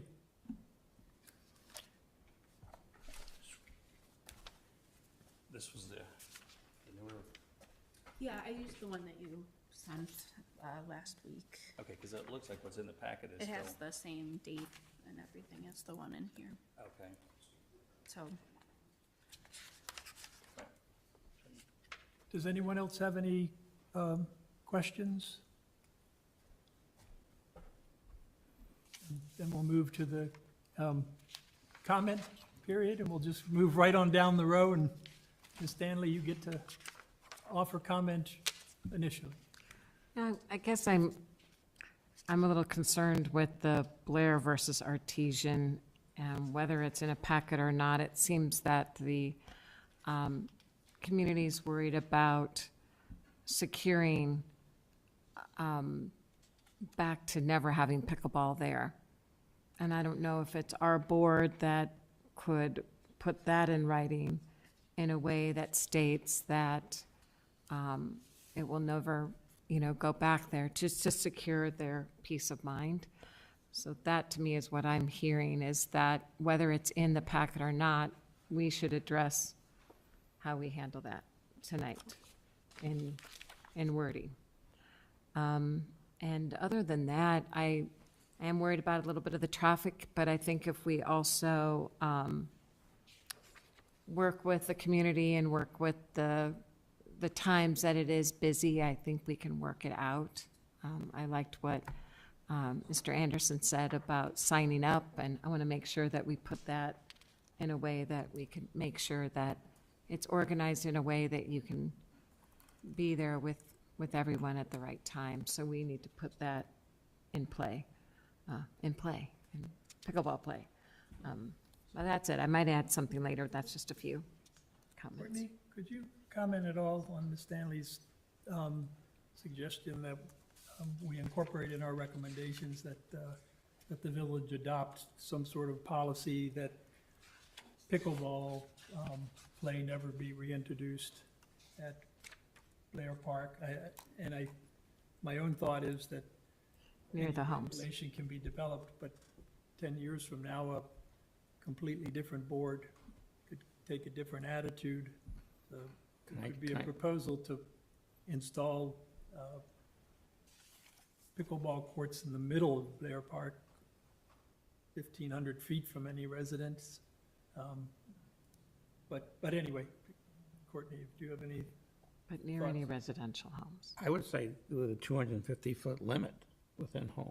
Can we do that? Yeah, I think as Drew mentioned earlier and that we kind of touched on, I don't know if that would be, I think that would be putting the cart before the horse for this specific application. But that's not to say that we surely couldn't do a text amendment in the future that would make it so pickleball in general, is added to the code where it would not be played within a certain amount of distance, whether that's 250 or, again, I think, as Drew mentioned, we would need to do some additional analysis for that. I don't know if you. The only thing I was going to add, if I may, Pro Tem Russell, is that one of the advantages of getting complete Rio approval is that you could show the Blair Park facilities and just note there's no pickleball, on the plan, that there's an exhibit that's been prepared, the village had prepared, it shows using satellite data, and it shows it's the 30-foot buffer, just like it does for the other park. You can show that those facilities are not there and it's only tennis, and that you can control that through that plan and that approval. But if the park district does not want to, for whatever reason, have the Rio plan approved for Blair Park at this time, cannot statements of fact be included in the adoption of this approval, that there will be no pickleball play at Blair Park? I think the way to answer that is the current zoning governing that site, in addition to Rio, doesn't allow for pickleball. That's why they're here, right? So the idea that it's not allowed until it goes through, presumably, through a Rio process in the future. So until that's provided, it's not authorized. Yeah, I guess, George, I kind of agree with you that 10 years from now, maybe the skate park area or some other area would be fine for it. So I guess putting a prohibition is I question why you'd put a whole prohibition against a sport, but. Just near residential, just with that. Right, I understand, not near houses, and we don't have enough information to say how close to houses is, but, so anyway, that would be my thought, I guess. And I'm still confused on, if you don't want the Rio plan for the whole thing, how do we proceed on that process? Then we would have to recommend approval of Just the text amendment. Right? Okay. Allowing for partial approval of Artesian Park. And Park District will just have to come back. Right, or the third option is to do the whole Rio for Artesian, but just Artesian, and not Blair, because we're not asking for that. All right, but to clarify, we were hearing from your attorney that you weren't asking for Rio for all of Artesian. Does the Park District care whether you have a Rio plan approved for all of Artesian? What do you want?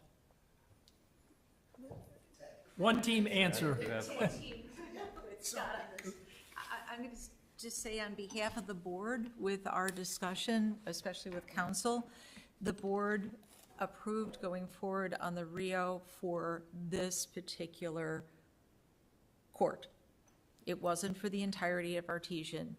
It was just for this particular plan concept. So that's on behalf of the Park District Board. That's fine. Okay. Okay, and at Blair, as we said, we received a letter from the village that clearly stated we were to stop all pickleball play at Blair. And we followed that village directive of ceasing all play, and And there's been nothing to change that since that was issued prior to, it was at the end of May, right before Memorial Day. So I understand the concern about that, but this was the village's edict, their letter to us, and we followed that directive. So there is no pickleball play there, and that's why the court nets and so forth were removed. But I'll defer to Scott then about the legal aspect. There isn't much more I can say. That's, the application was for the text amendment and for the partial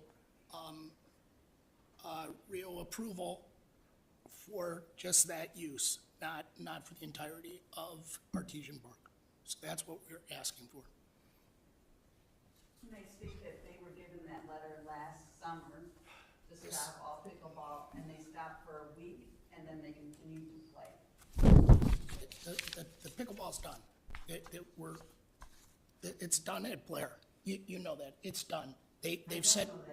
August 15th. Okay, I'm sorry. It's done. Yeah, It's done. We're telling you, it's done. Okay. It's done there. And Ms. Gamreth, the board acknowledges that there were Right. very unfortunate happenings in the past year, past couple of years. But it's behind us now, so It's I, done. And we acknowledge that. I think our discussion has been quite thorough, and if we're just talking about this plan for Artesian Park, I think it's a good compromise for the village and for pickleball players. And I think the idea that there's only 4 courts limits the amount of play that can be played there on a grand scale, so I think it's the best of all worlds at this time. So I would agree with the text amendment.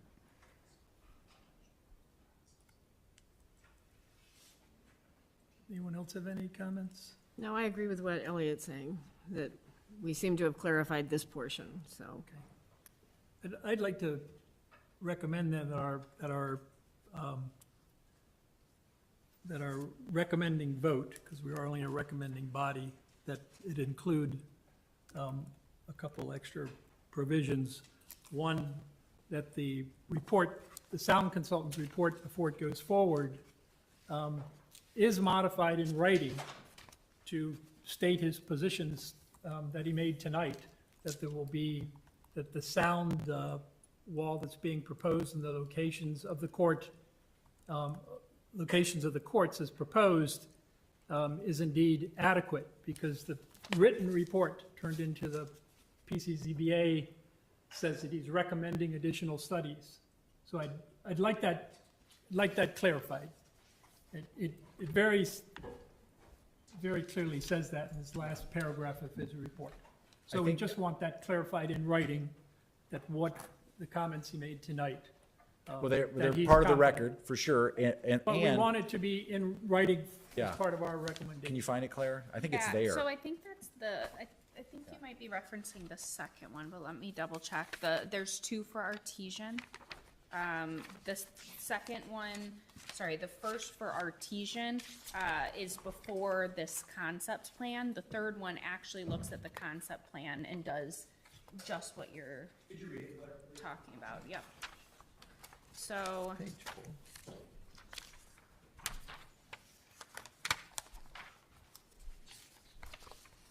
Sorry, one more.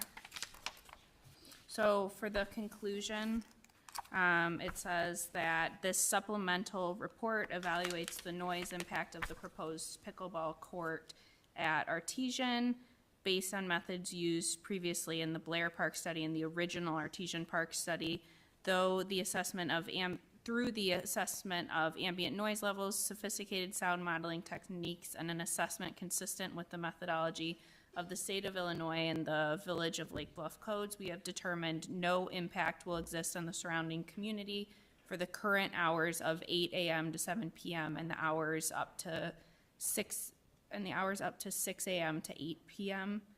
And comparing the results to the noise codes, we've concluded that if the plan in Figure 1 is implemented, which is the Park District's concept plan, we expect the pickleball noise in Artesian Park will comply with the Lake Bluff Noise Code Part A for the current pickleball hours. of 8 a.m. to 7 p.m. because the effective noise level is sufficiently below the ambient noise level, leading to no annoyance. That it will comply with the Lake Bluff Noise Code Part B. The noise level is projected to be 44 dBA at the nearest home, and this is below the 48 dBA Village of Lake Bluff limit, and that it will comply with the State of Illinois Noise Code because the time average level, 44 dBA, is less than 55 dBA at the residential property line during daytime hours of 7 a.m. to 10 p.m. and 45 dBA during nighttime hours. And earlier, that same report discusses the 9 foot 4-inch tall fence that is proposed from the Could you Park switch District. back to the page you were just reading from? Was I feel like my packet does not match your packet. This is the second Artesian Park study. So there should be one more. So this one is the third one that's being referenced. And this is what I just read from. Okay.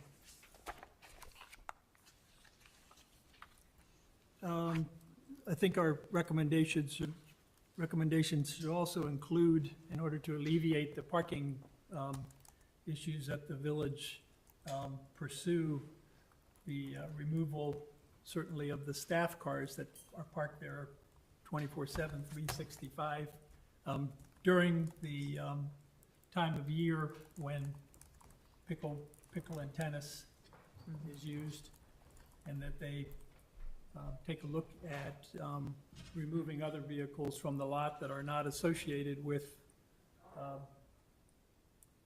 the use of the racket sports there or the playground. Because if we can get those other vehicles out of there, it will essentially result possibly even in an overall gain. And I'd like the part of that recommendation also would be that the Park District communicate with the baseball leagues that they are requested to not use the parking lot, the Blair Court parking lot, and that they use the Sheridan Place. Difficult to enforce, but I think some sort of aggressive steps should be taken. Where I'm sure you have a roster of all those league players, where the Baseball Association does. And that should be part of a good faith effort to try and reduce the parking impact to the neighbors on Prospect. And that there be a line that clearly communicates that there's no pickleball play at Blair Park, in spite of everything that's said.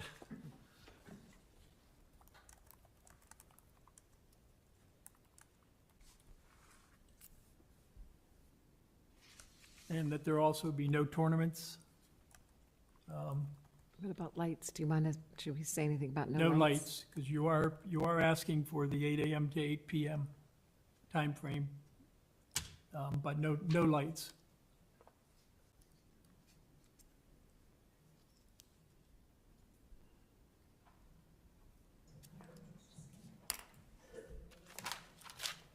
So, George, why don't you put it into a proposal? Since that was kind of, put it into a succinct proposal that we're gonna. Well, each one of those 5 points Can I ask, that I just mentioned can be, can I ask for clarification on it? No tournaments. The high school is using those courts for tennis for currently. for pickleball.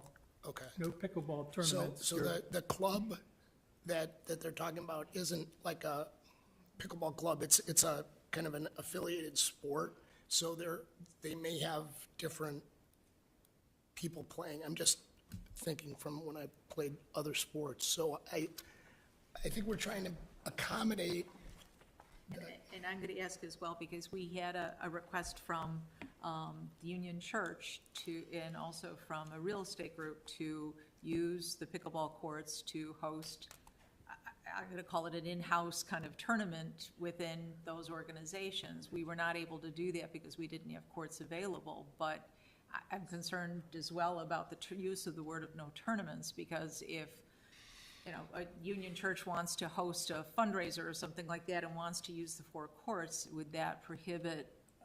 I was only repeating what I think your executive director stated the last time he was at the microphone, that there would be no tournament. So I'm trying to get clarification Okay, on that so, issue. there's And so a lot of you're providing the clarification that social groups in town may organize their own pickup tournaments, so to speak. They may do that, and we don't want to be in violation of what the village would have in any sort of code amendments, so we want to make sure that that's clear. And so I think we're on the same page.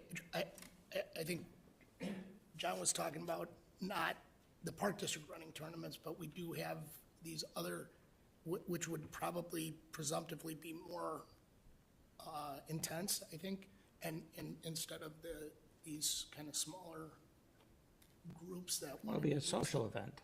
Yeah. Okay. So we're very sensitive to what you're saying, but not sure how to say it right now. So we can say just no league tournaments. That We're not puts going us. to do that because it's not an 8-court. Well, I know that, but if we want to put it in Yeah, in but writing, it's- that's certainly doable, but we can have social events there. That's, I think it's difficult. all right. I think it's difficult to administer and enforce some of those that you're describing, some of those scenarios. And what we've learned from what we've experienced thus far is it's difficult enough to stay within the hours of operation, but to the extent that the facilities are designed to operate at a certain load, and there's only 4 courts, and that we know from the noise study that's been done that when they're fully loaded, they're within the limits.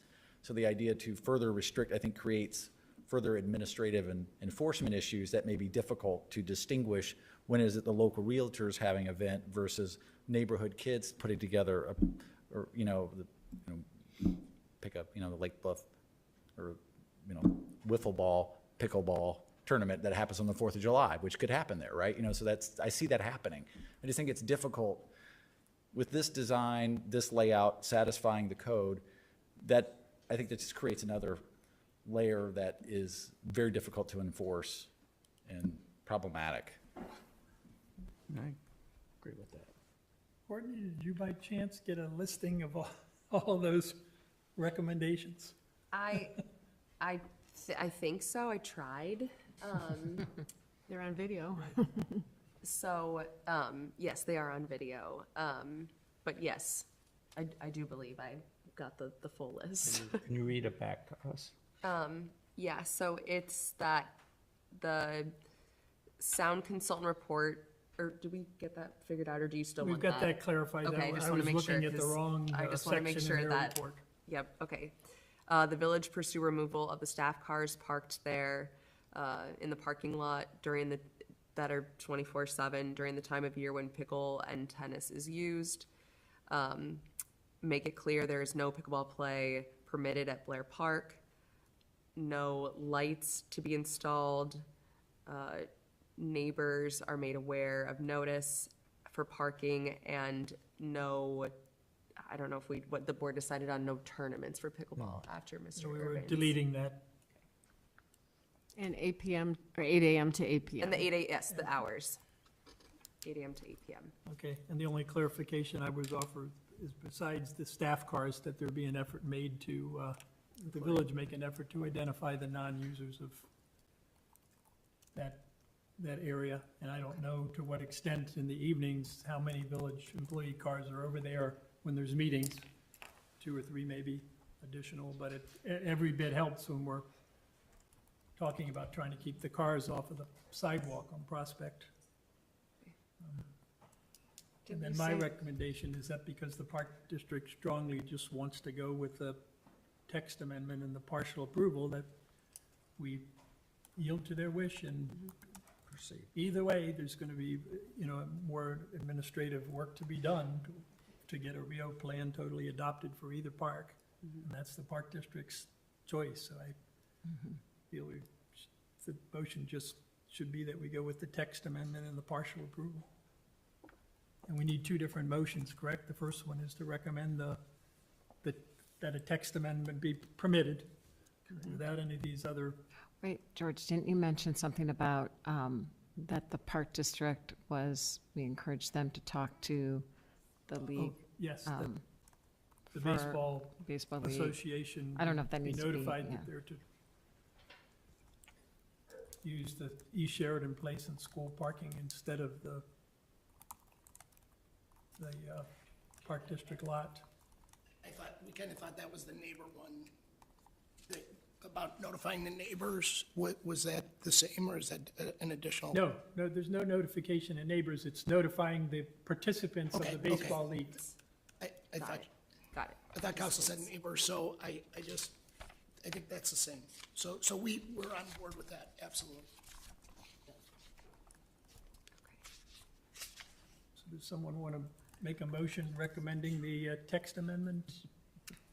Really quickly, can I just clarify too, the tennis courts at Blair are already, there's no additional court being added at Blair, correct? It's being okay.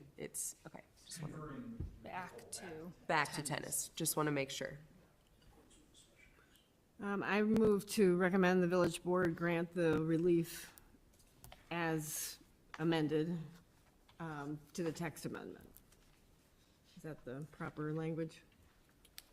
The village attorney will clean that up. I think we all know what you mean. Yes. Can you put it in legal? I'll second it. Okay, so we have a motion to recommend approval of a text amendment to Chapter 16 of the zoning regulations to allow an applicant to seek Rio Development Plan approval for a portion of a property instead of an entire lot. That's just the first one. The conditions come with just want to make sure that's clear. Okay, so that is the current motion and With second those- we are on. Yeah, Yes. with those caveats that you already, This is just for a text amendment. The caveats will come with the actual Rio Development Plan in the second vote. This is just for the text approval, and then I just need someone that included in that motion as well as the motion to direct staff to prepare that ordinance. Okay. so moved. So, okay. Okay, it's been moved and seconded. Okay. Member Danley, Aye. Member Fisher, Aye. Member Miller, Aye. and Chair Pro Tem Russell. Aye. All right, so that passes.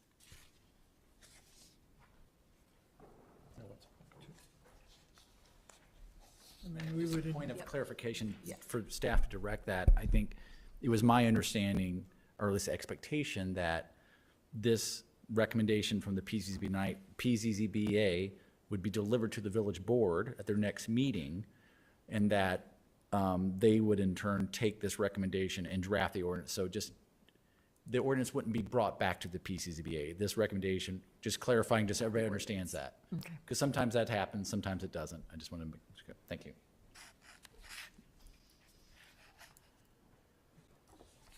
And then what's part two? How do we go It's for a recommended approval of the plan as it's been presented tonight with all of the elements in the report as modified by our listing of the 5 or 6 items that the village attorney just previously reviewed. I second that. I can't make a motion, so Just for artesian. I want to, Just for, if they're doing if they're doing the, right. just for the pickleball tennis court. Mhm. You making the motion? So moved. Second. Okay. Member Fisher, Aye. Member Miller, Sorry, before we go back on this, just so it's clear as well, we're gonna need part of that motion to be to direct staff to prepare the ordinance that would approve the Rio Development Plan approval for Artesian Park for with the conditions that we discussed tonight as well, that I think the board is all clear on. So that would also need to be, so that's the formal motion I need. So moved. Second. Member Fisher? Aye. Member Miller? Aye. Member Danley? Aye. And Chair Pro Tem Russell? Aye. All right, that one passes as well. Thank you, everyone that's been involved in this long, unfortunate process with pickleball. We appreciate everyone's patience in the community. Thank you.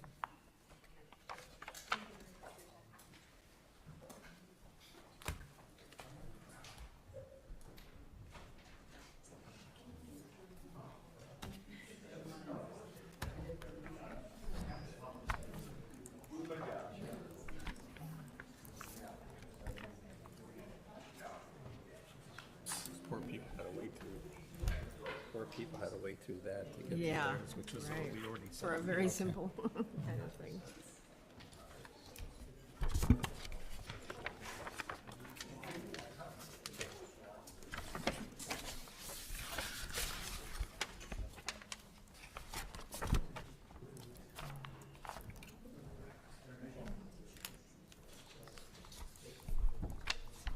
And we do have another item we need to push forward on, so if we could clear the room.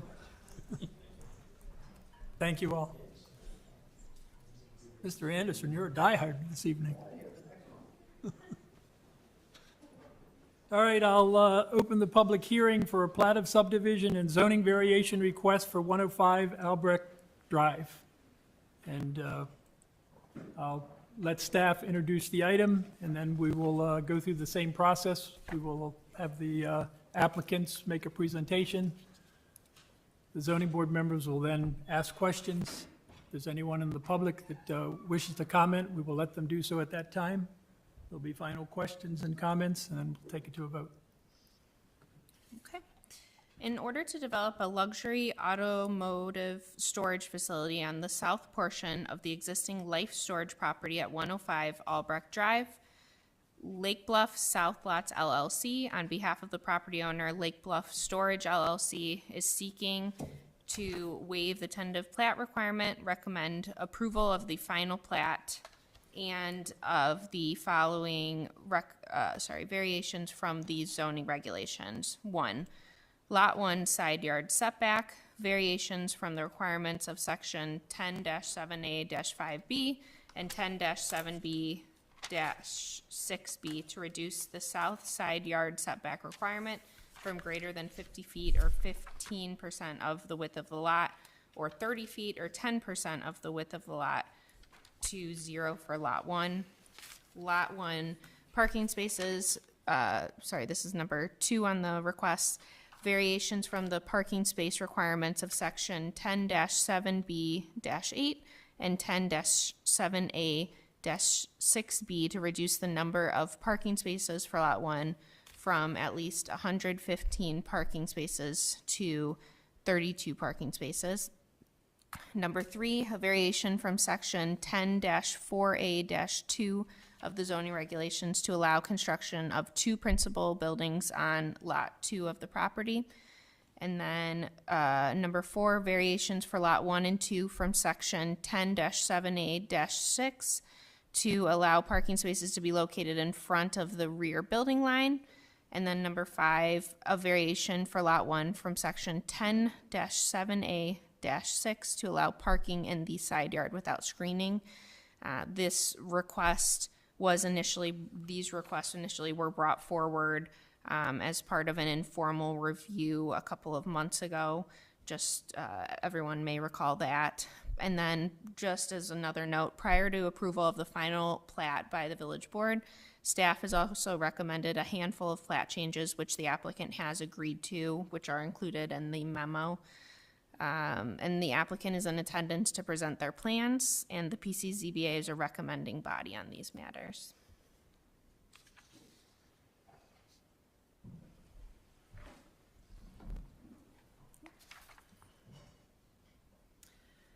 Thanks, Clara.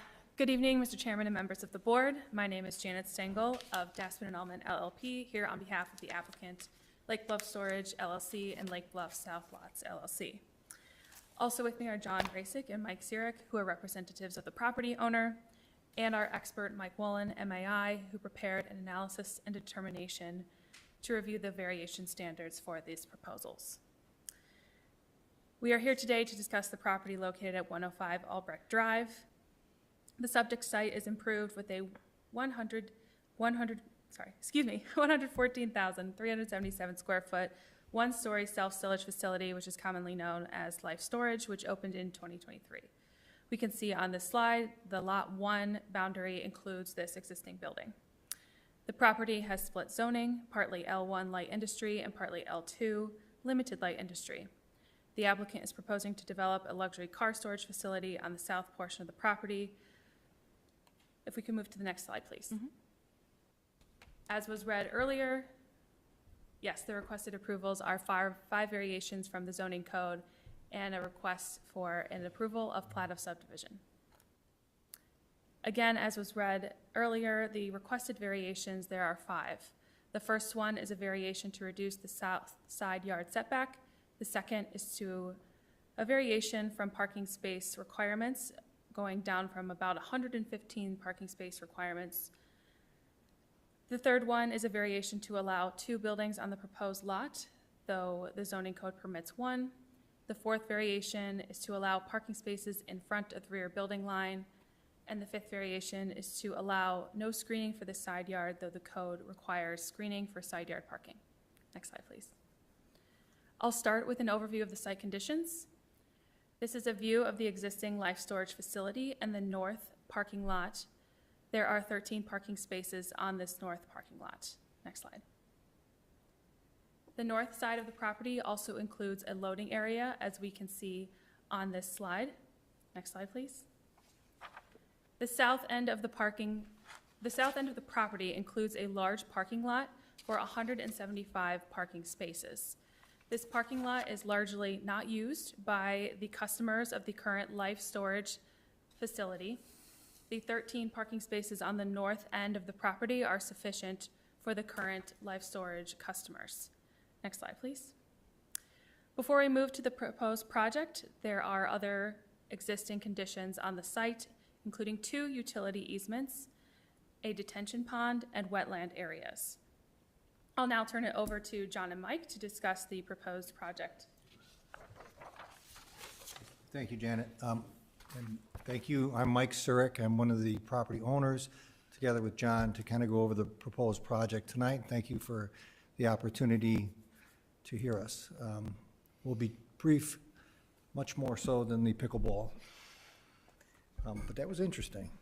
Our project, as we discussed with you last April, we have this expansive parking lot from the existing tenant that was there. We've converted the building and added on. We have the self-storage component to the north, which we're doing quite well with. We have this expansive parking lot to the south, which has no purpose for our use for self-storage. So we came up with a creative thought to put some kind of an ancillary service, and we have been successful in some of our other developments to provide luxury car parking to the community.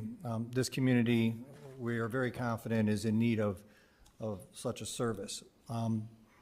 The inhibiting factor, one of the challenges here, is we have a very large utility easement that runs and bisects this proposed south lot.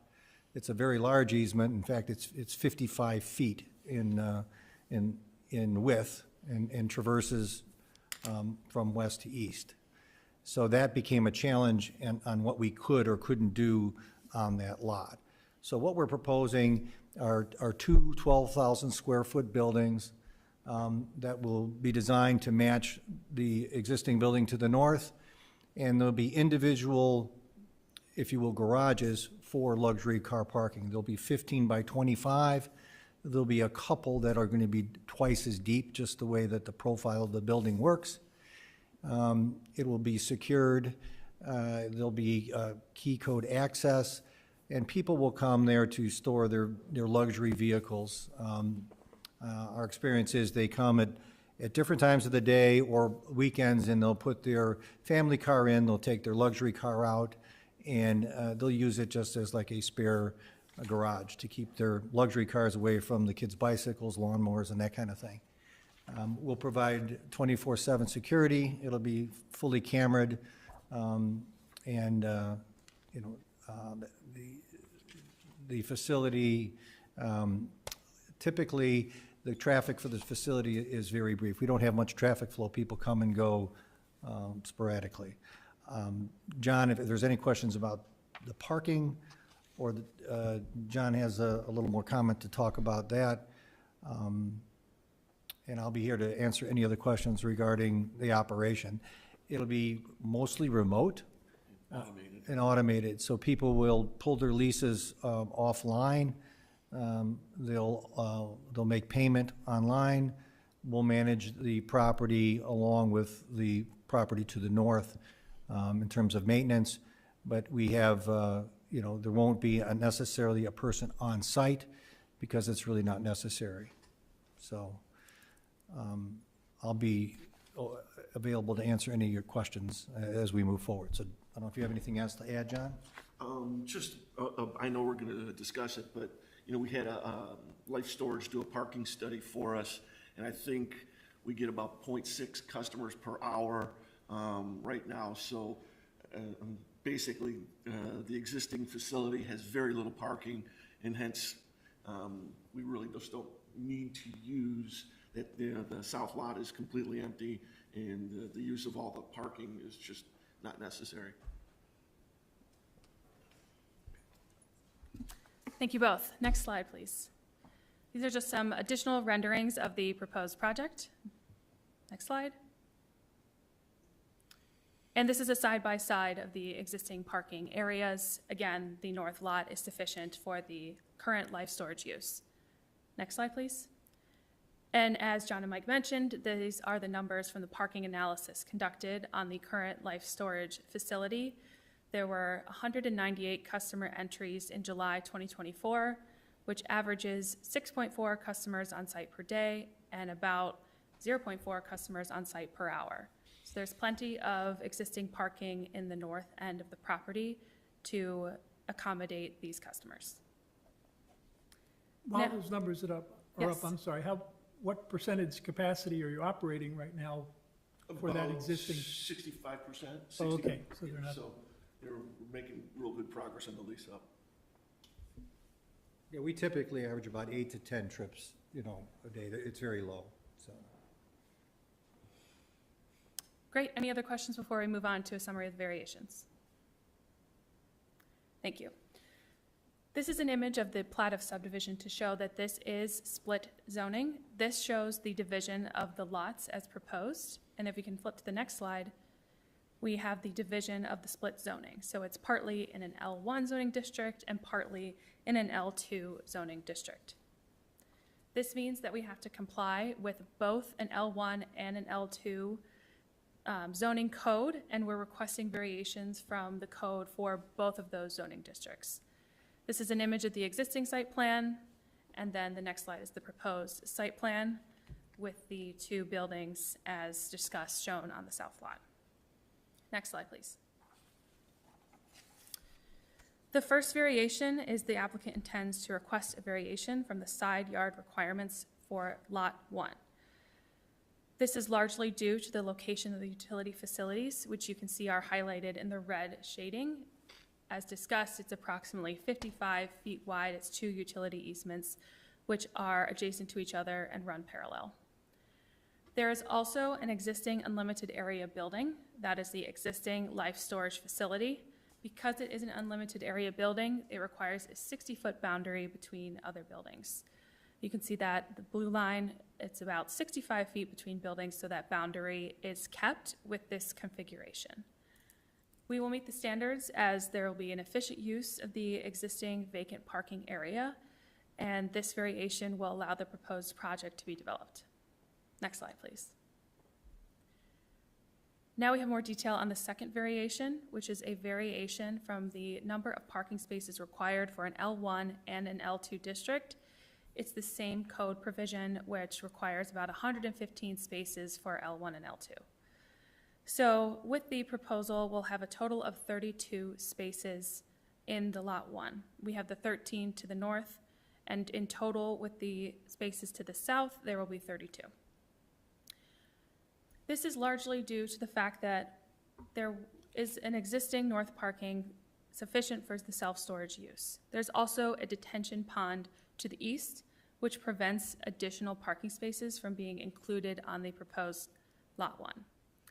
The parking spaces as shown on the plan here will not increase any traffic congestion and will continue to serve the uses for the proposed project. Next slide, please. The third variation, the applicable zoning provision is that a zoning lot may not have more than one single principal building on the lot. We are proposing a variation to allow 2 buildings on this proposed lot. Again, this is due to a hardship of the location of the utility easements, which run, as you can see on the site plan, in the red shaded area. The local market will support the luxury car storage, which requires 2 buildings to be in a full development here and support that use. It's in a commercial area, and there are many car dealerships in the area that will support this project. Next slide, please. The fourth variation. This is a variation from the code provision that the parking shall be located in the rear of the rear building line. As you can see, the proposed parking on both Lot 1 and Lot 2 is not behind the rear building line. Again, we can look to the location of the detention pond, which is shaded in red. The location of the proposed spaces on Lot 2 will actually be less visible because they'll be between the proposed 2 buildings. And there's no change to the existing north parking lot, ingress and egress, or the location of those parking spaces. Those parking spaces shaded in blue are existing, and they are not located in the rear of the rear building line. Next slide, please. The fifth and final variation is a variation from the code provision that requires screening for side yard parking. So we have side yard parking here in the blue shaded areas. These existing parking spaces are not screened, and the proposed buildings on the proposed Lot 2 and the existing building will decrease visibility for these spaces. It will also promote public safety due to the location of the spaces. Again, there's no change to the location of the existing spaces on Lot 1. Next slide, please. We are also requesting approval of a plat of subdivision. Here we can see the proposed plat. Next slide, please. As staff mentioned, there are certain conditions that we will agree to before the final plat is accepted. The first is removal of prior building setback lines. The second condition is to add a 30-foot easement along the north property line of Lot 2 to maintain the 60-foot building separation due to the existing building being an unlimited area building. The third condition is the addition of an easement on Lot 2 to benefit Lot 2 access parking on Lot 1 because that will be shared parking. The last condition is a recorded maintenance agreement for the stormwater pond across the lot line because of the location of the detention pond. Next slide, please. Here you can see some shaded areas in the highlighter green. The one shading is for the mention of those old building setback lines. So it's on the plat multiple times, looks like about 5 times. The other shaded line is the approximate location of that 30-foot easement to maintain that 60 feet between the unlimited area building and the new proposed building. So those will be the updates to the plat before it is approved potentially by the village board. Next slide, please. We also submitted an analysis and determination prepared by Price Appraisal Incorporated and prepared by Mike Wolin, MAI, who is here with us today. Before I describe this report, I'd like to submit into the record at this time an updated report, which includes 2 additional variations which were added to the application recently. I have hard copies of this revised report to provide to the board. Do we have to read that tonight? I hope not. No.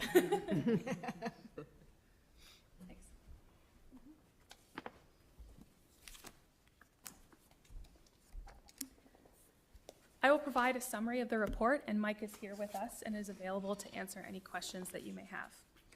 Mike Wolin, MAI of Price Appraisal Incorporated, has prepared an analysis to whether the requested variations will meet the standards in the Lake Bluff zoning code. Mike visited the property on July 8th, 2024 to conduct his report. For Mike's background, Mike was awarded MAI by his peers in 1984. He is also a certified general appraiser. He has been consulting in commercial real estate for over 45 years and has been acknowledged as a real estate expert by several Chicago and Collier counties planning and ZBA boards. Mike evaluated the variations against the 5 standards pursuant to Lake Bluff regulations. These 5 standards are a practical difficulty or hardship. The hardship here, as Mike found, is related to the presence of those 2 underground utility easements that we've mentioned and the location of the existing detention pond. The second standard is a unique physical condition. After Mike visited the property and evaluated the existing building, the detention pond, the wetlands, and the existing utility easements, Mike found that the proposed project provides a practical use of the land given these unique existing conditions. The third condition is that this is not merely a special privilege, and that the hardship is not merely an inability of the applicant to enjoy a special privilege. Mike found that the hardship is created by the infrastructure originally put in place to support development of the overall property, which existed prior to the applicant's purchase of the property.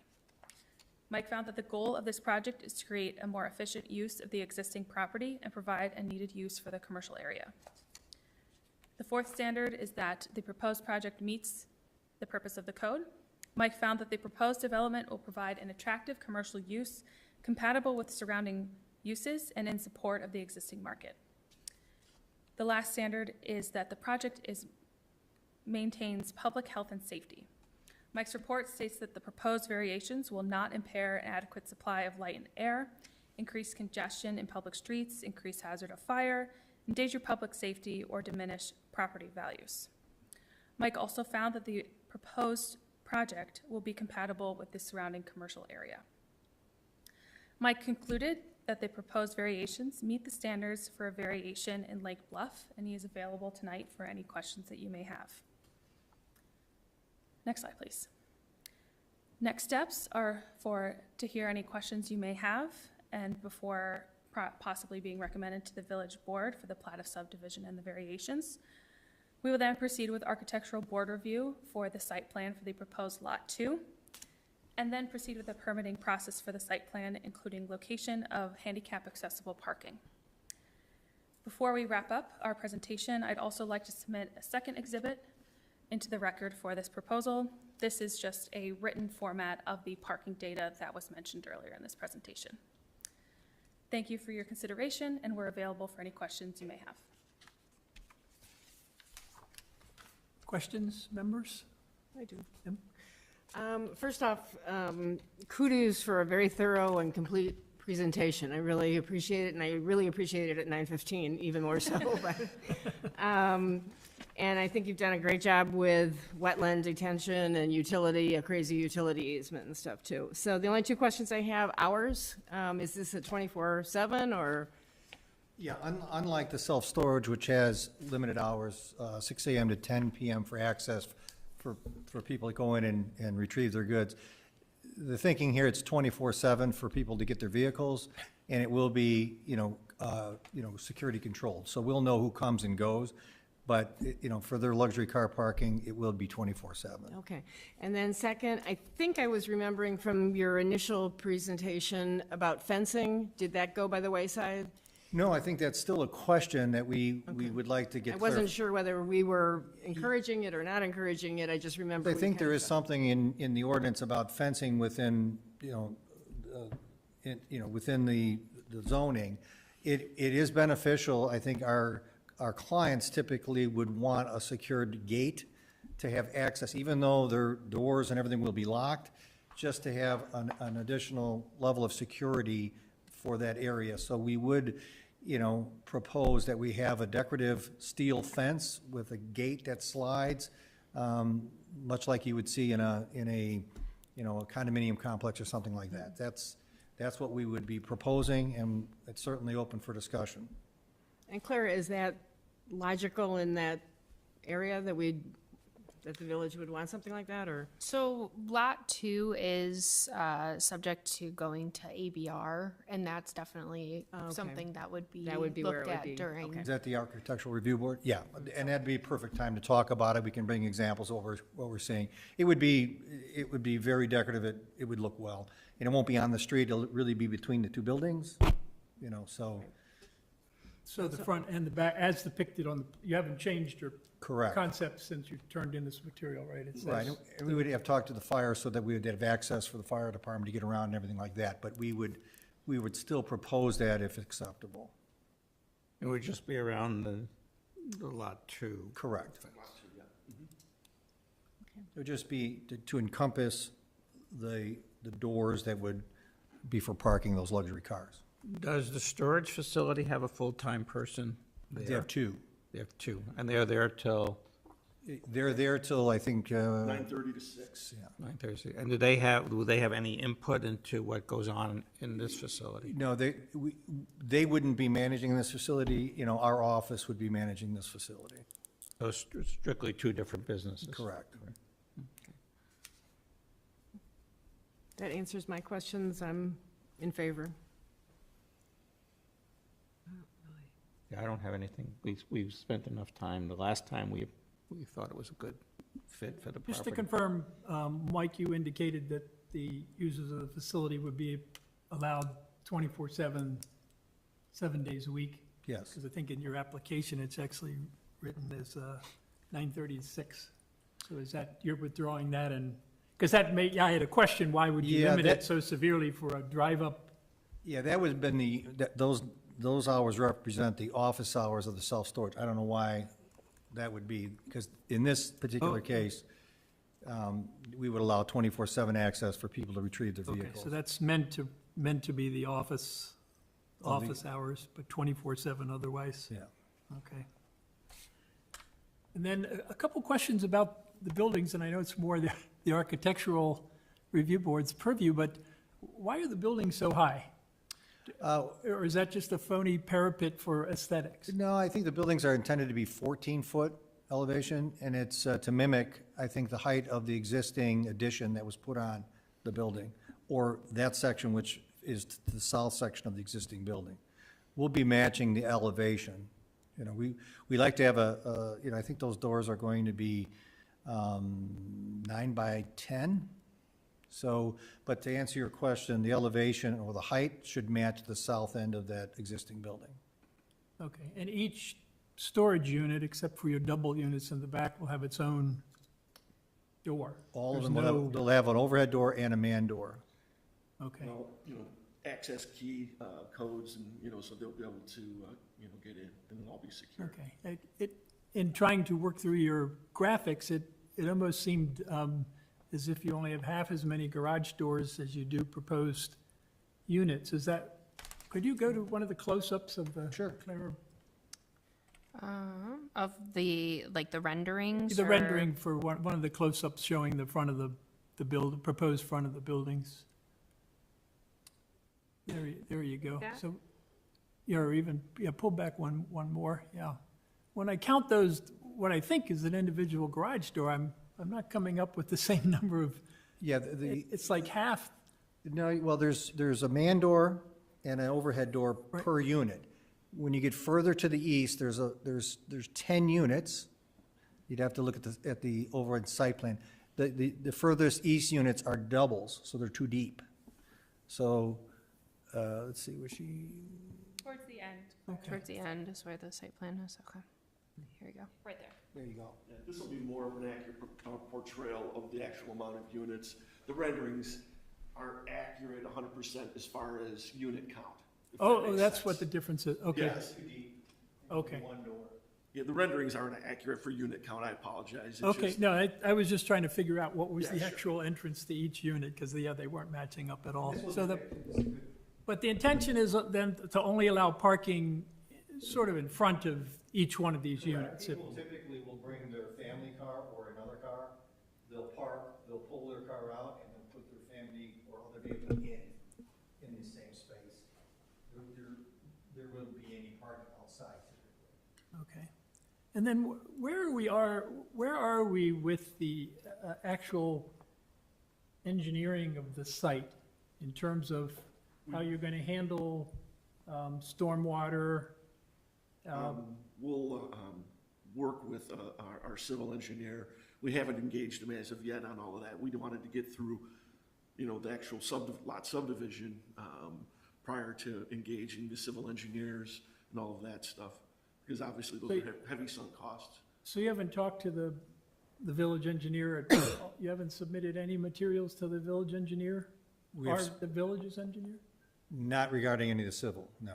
Okay, because, a plat of subdivision normally includes all of the Site engineering. utility lines. Like there's a storm sewer right now that clearly is going to have to be moved, not the large public storm sewer that runs through the site in that big 30-foot easement between the two buildings, but there's an individual storm sewer that serves the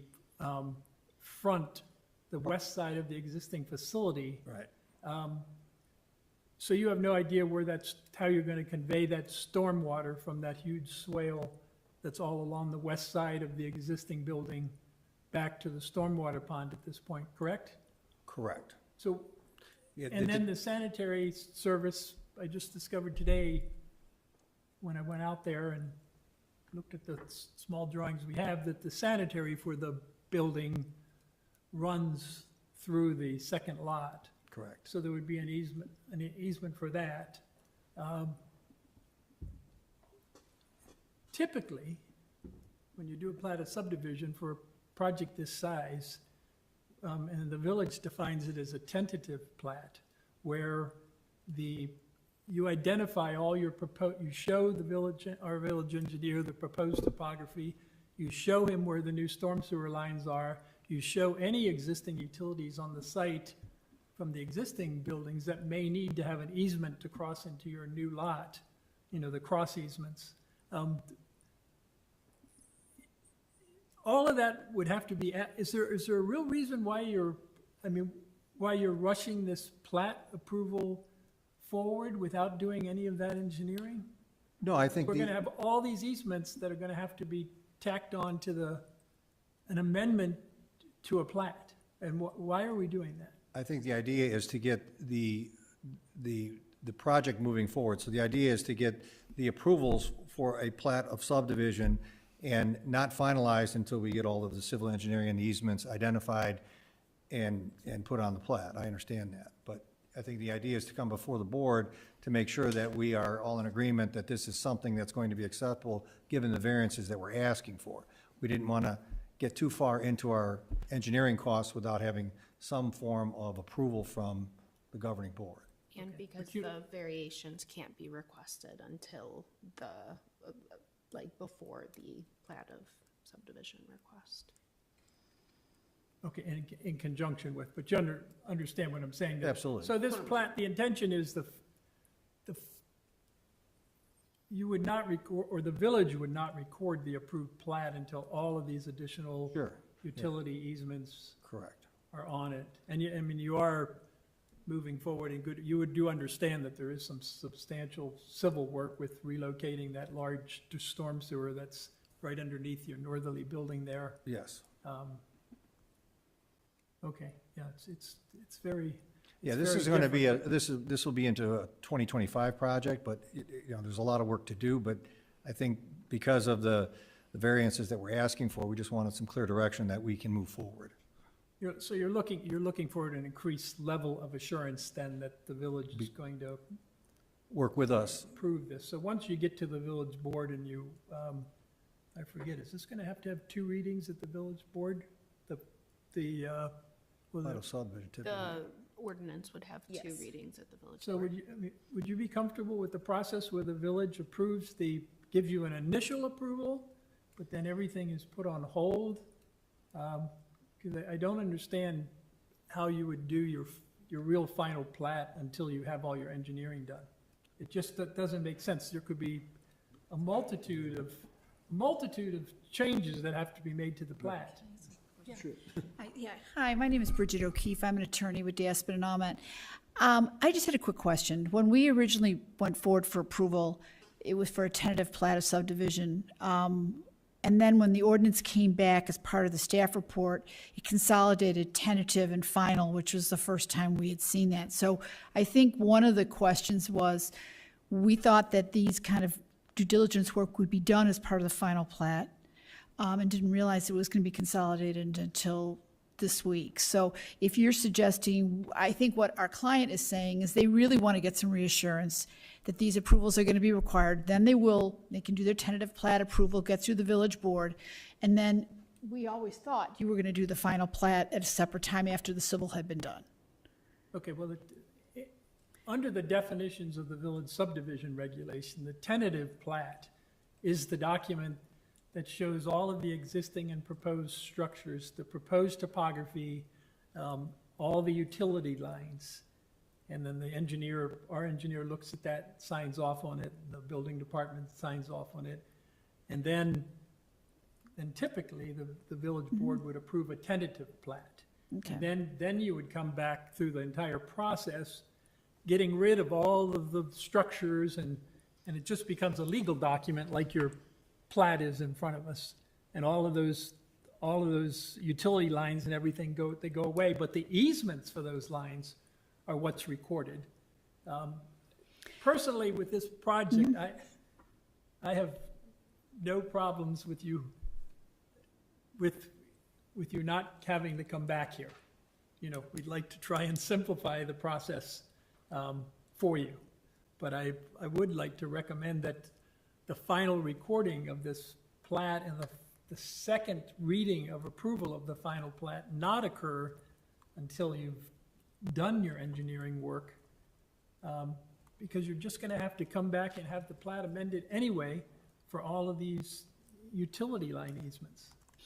Could we have just 1 second to talk? Would you mind if we just took 1 second? Sure, and I understand, I am trying to make the process easy for you, but I'm recognizing, because I did the reviews on these for 2 decades, that there's still a lot of work that needs to be done before the final plat is in a shape to record. So I think what you're saying is that, just to make sure I hear you correctly, is that we still do a consolidated ordinance that does tentative and final plat approval at the same time. What we would do is waive the tentative plat in reality. In reality, but you get your civil, And then after do your initial civil, village board. Come back and do the. Okay, can you give us just 1 second? Sure. Thank you so much. Does that make sense? Yeah, makes sense to me. I understand that. There'll be a delay then. However long it takes you to do. Your civil, civil's gonna take 6 weeks at least. So there wouldn't be a problem if there's a 2-month delay between the first board approval and the second board approval. Can I make a comment? This is the second time you've come before us. And I'm assuming this is going to be the second time I'm going to tell you we like the idea. We're glad you like the the final idea. stuff, so that George and the rest of us can see that it's moving along properly. Is that correct, George? Yeah, and I'm comfortable with what I'm seeing, but I'm realizing that there is some details that the village engineer Right. needs to sign off on. It's that too haven't soon been for the official finished. approval. So, But we don't have to necessarily come back to the plan commission. We can just have the final approval before the village board when we have the village engineer look at the easements. That's the way the ordinance is currently drafted, is Right. that we would waive tentative plat approval and just go ahead and add as a condition to, make sure that you guys are checking with your civil engineer, anything with the easements, we put all that in the conditions, and then it would go before the board in this consolidated state with the tentative plat waiver. So. But the it way wouldn't- I'm it wouldn't go back before this board. Right. Go back before this board, but I guess one point of clarification is whether we would want them to make the changes prior to going to the board the first time, or we would do it in between the first and second, because usually the second reading is like a consensus reading, and there aren't changes between the first two. If there are, they're discussed. So I guess that's the only. But the only advantage of what the chairman has suggested is that we get the reassurance that the village board is on board with the variances before we do take on the cost of the civil. So if we could do it that way, I think that provides a little more comfort. Not our issue, that's the board's, staff and board's decision is to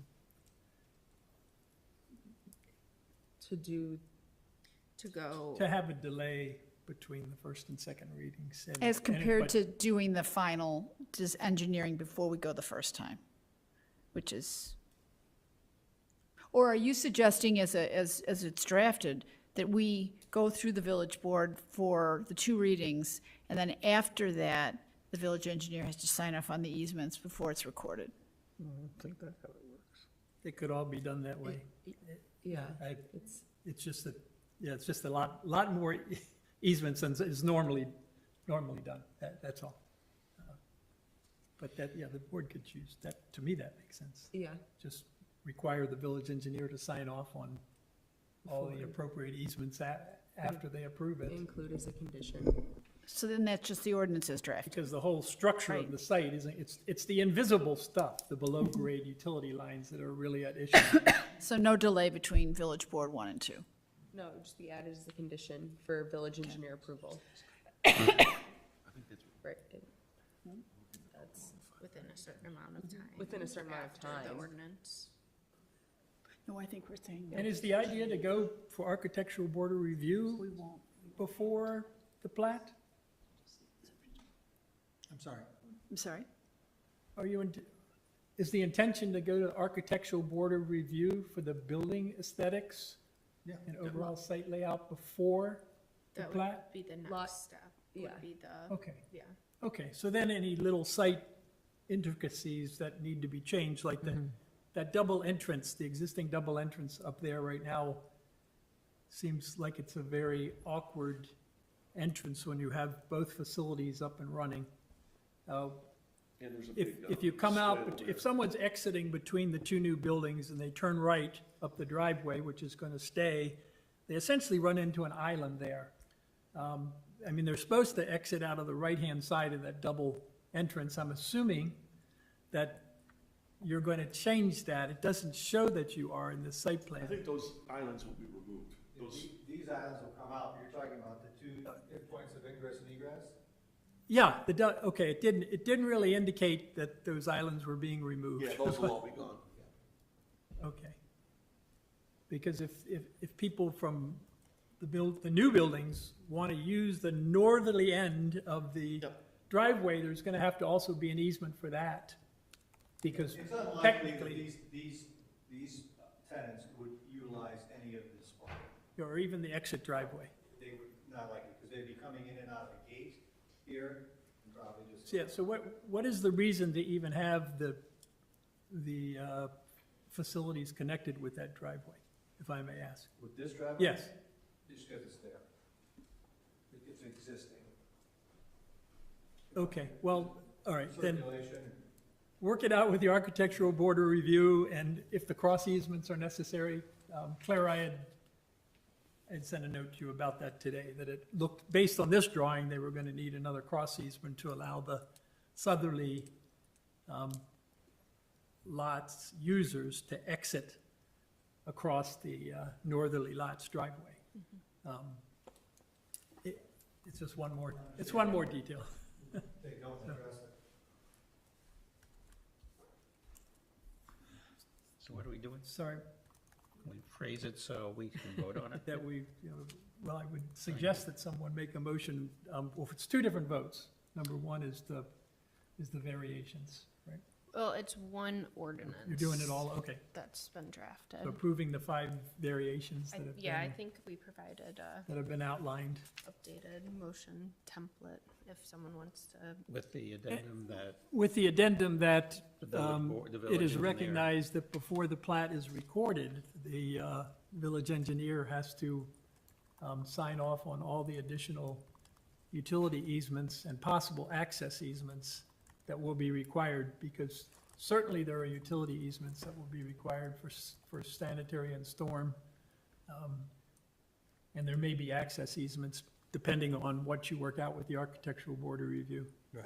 So, all right, I'll make the motion that we approve it, the current plat, it's not final, correct? Until the village, then it goes to the vote, it goes to the As proposed right now with this ordinance, it'd be a motion to waive the tentative plat approval requirement and recommend approval of the final plat, subject to the following condition: that the plat, before the plat is recorded, the village engineer has to sign off on all utility and access easements required, and any other conditions as discussed. I believe that was the main, and approve the proposed variations. So will this go to the architectural board, and then they'll go to the first reading of the village board? But it won't go to the second until the village engineer signs off on the final plat. Is that correct? Or if the village board is comfortable, they can approve it and approve with- say the village, Subject to, yeah. subject to the final approval of the village Okay. engineer. Right. It can be That's included as that's a up to the condition whim of for the board village members. board. Okay, what they're that's comfortable not our with, pay but- grade, that's Right. above our pay grade. But I'd just like to comment overall, I do hope this project goes forward only because this lot is so severely encumbered with those huge public utility lines right through the middle of your Yeah. two buildings. It's a I great cannot solution. imagine that we would have a benefit, other beneficial use of that southerly lot for a long time. It's just all in all, we wouldn't be excited about storage facilities, but I think Good fit. this really works well for this. Thank you. I mean, it's a creative solution, and I think the community will embrace it. I really do. You're not anticipating putting RVs in there, are you? No, they're not large enough for, It's just gonna be nice. Fancy cars? yeah. Yes. There are 100 Ferraris around the corner that I think would like to come here. Need a home. All right, so should I repeat myself? What, I did you think get we it? have the motion. Somebody second. So we can do a vote on that. Member Miller? Was there a Aye. second? Well, I got a second. Sorry, I thought there was. Oh, second. Aye. Member Miller, Member Danley, Aye. Member Fisher, Aye. and Chair Pro Tem Russell. Aye. All right, motion passes. Thank That's you. it? Thank you very much for your patience tonight, and sorry Yeah, about the thank you. 2-hour delay. Except in that audible sound study, you don't listen to my wife yell at me when I play pickleball, so the decibels will be twice as much. Oh, no, we have to redo it. All Thank right, you. good luck, guys. Thank you.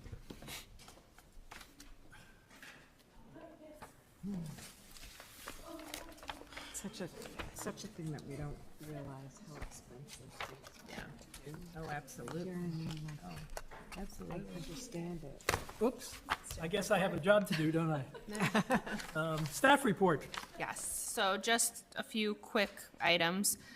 This is my last week before maternity leave, so our building code supervisor, Mike Croak, will be covering for the next 2 to 3 PCZBA meetings, or the next 2 to 3 months with that. And then next month, the future land use plan for the comp plan will be discussed. I believe you all should hopefully have received the maps. And we'll know soon if that will take place at a regular meeting or if a special meeting is needed, just based on if we have public hearing items or Is there not. anything currently on the schedule?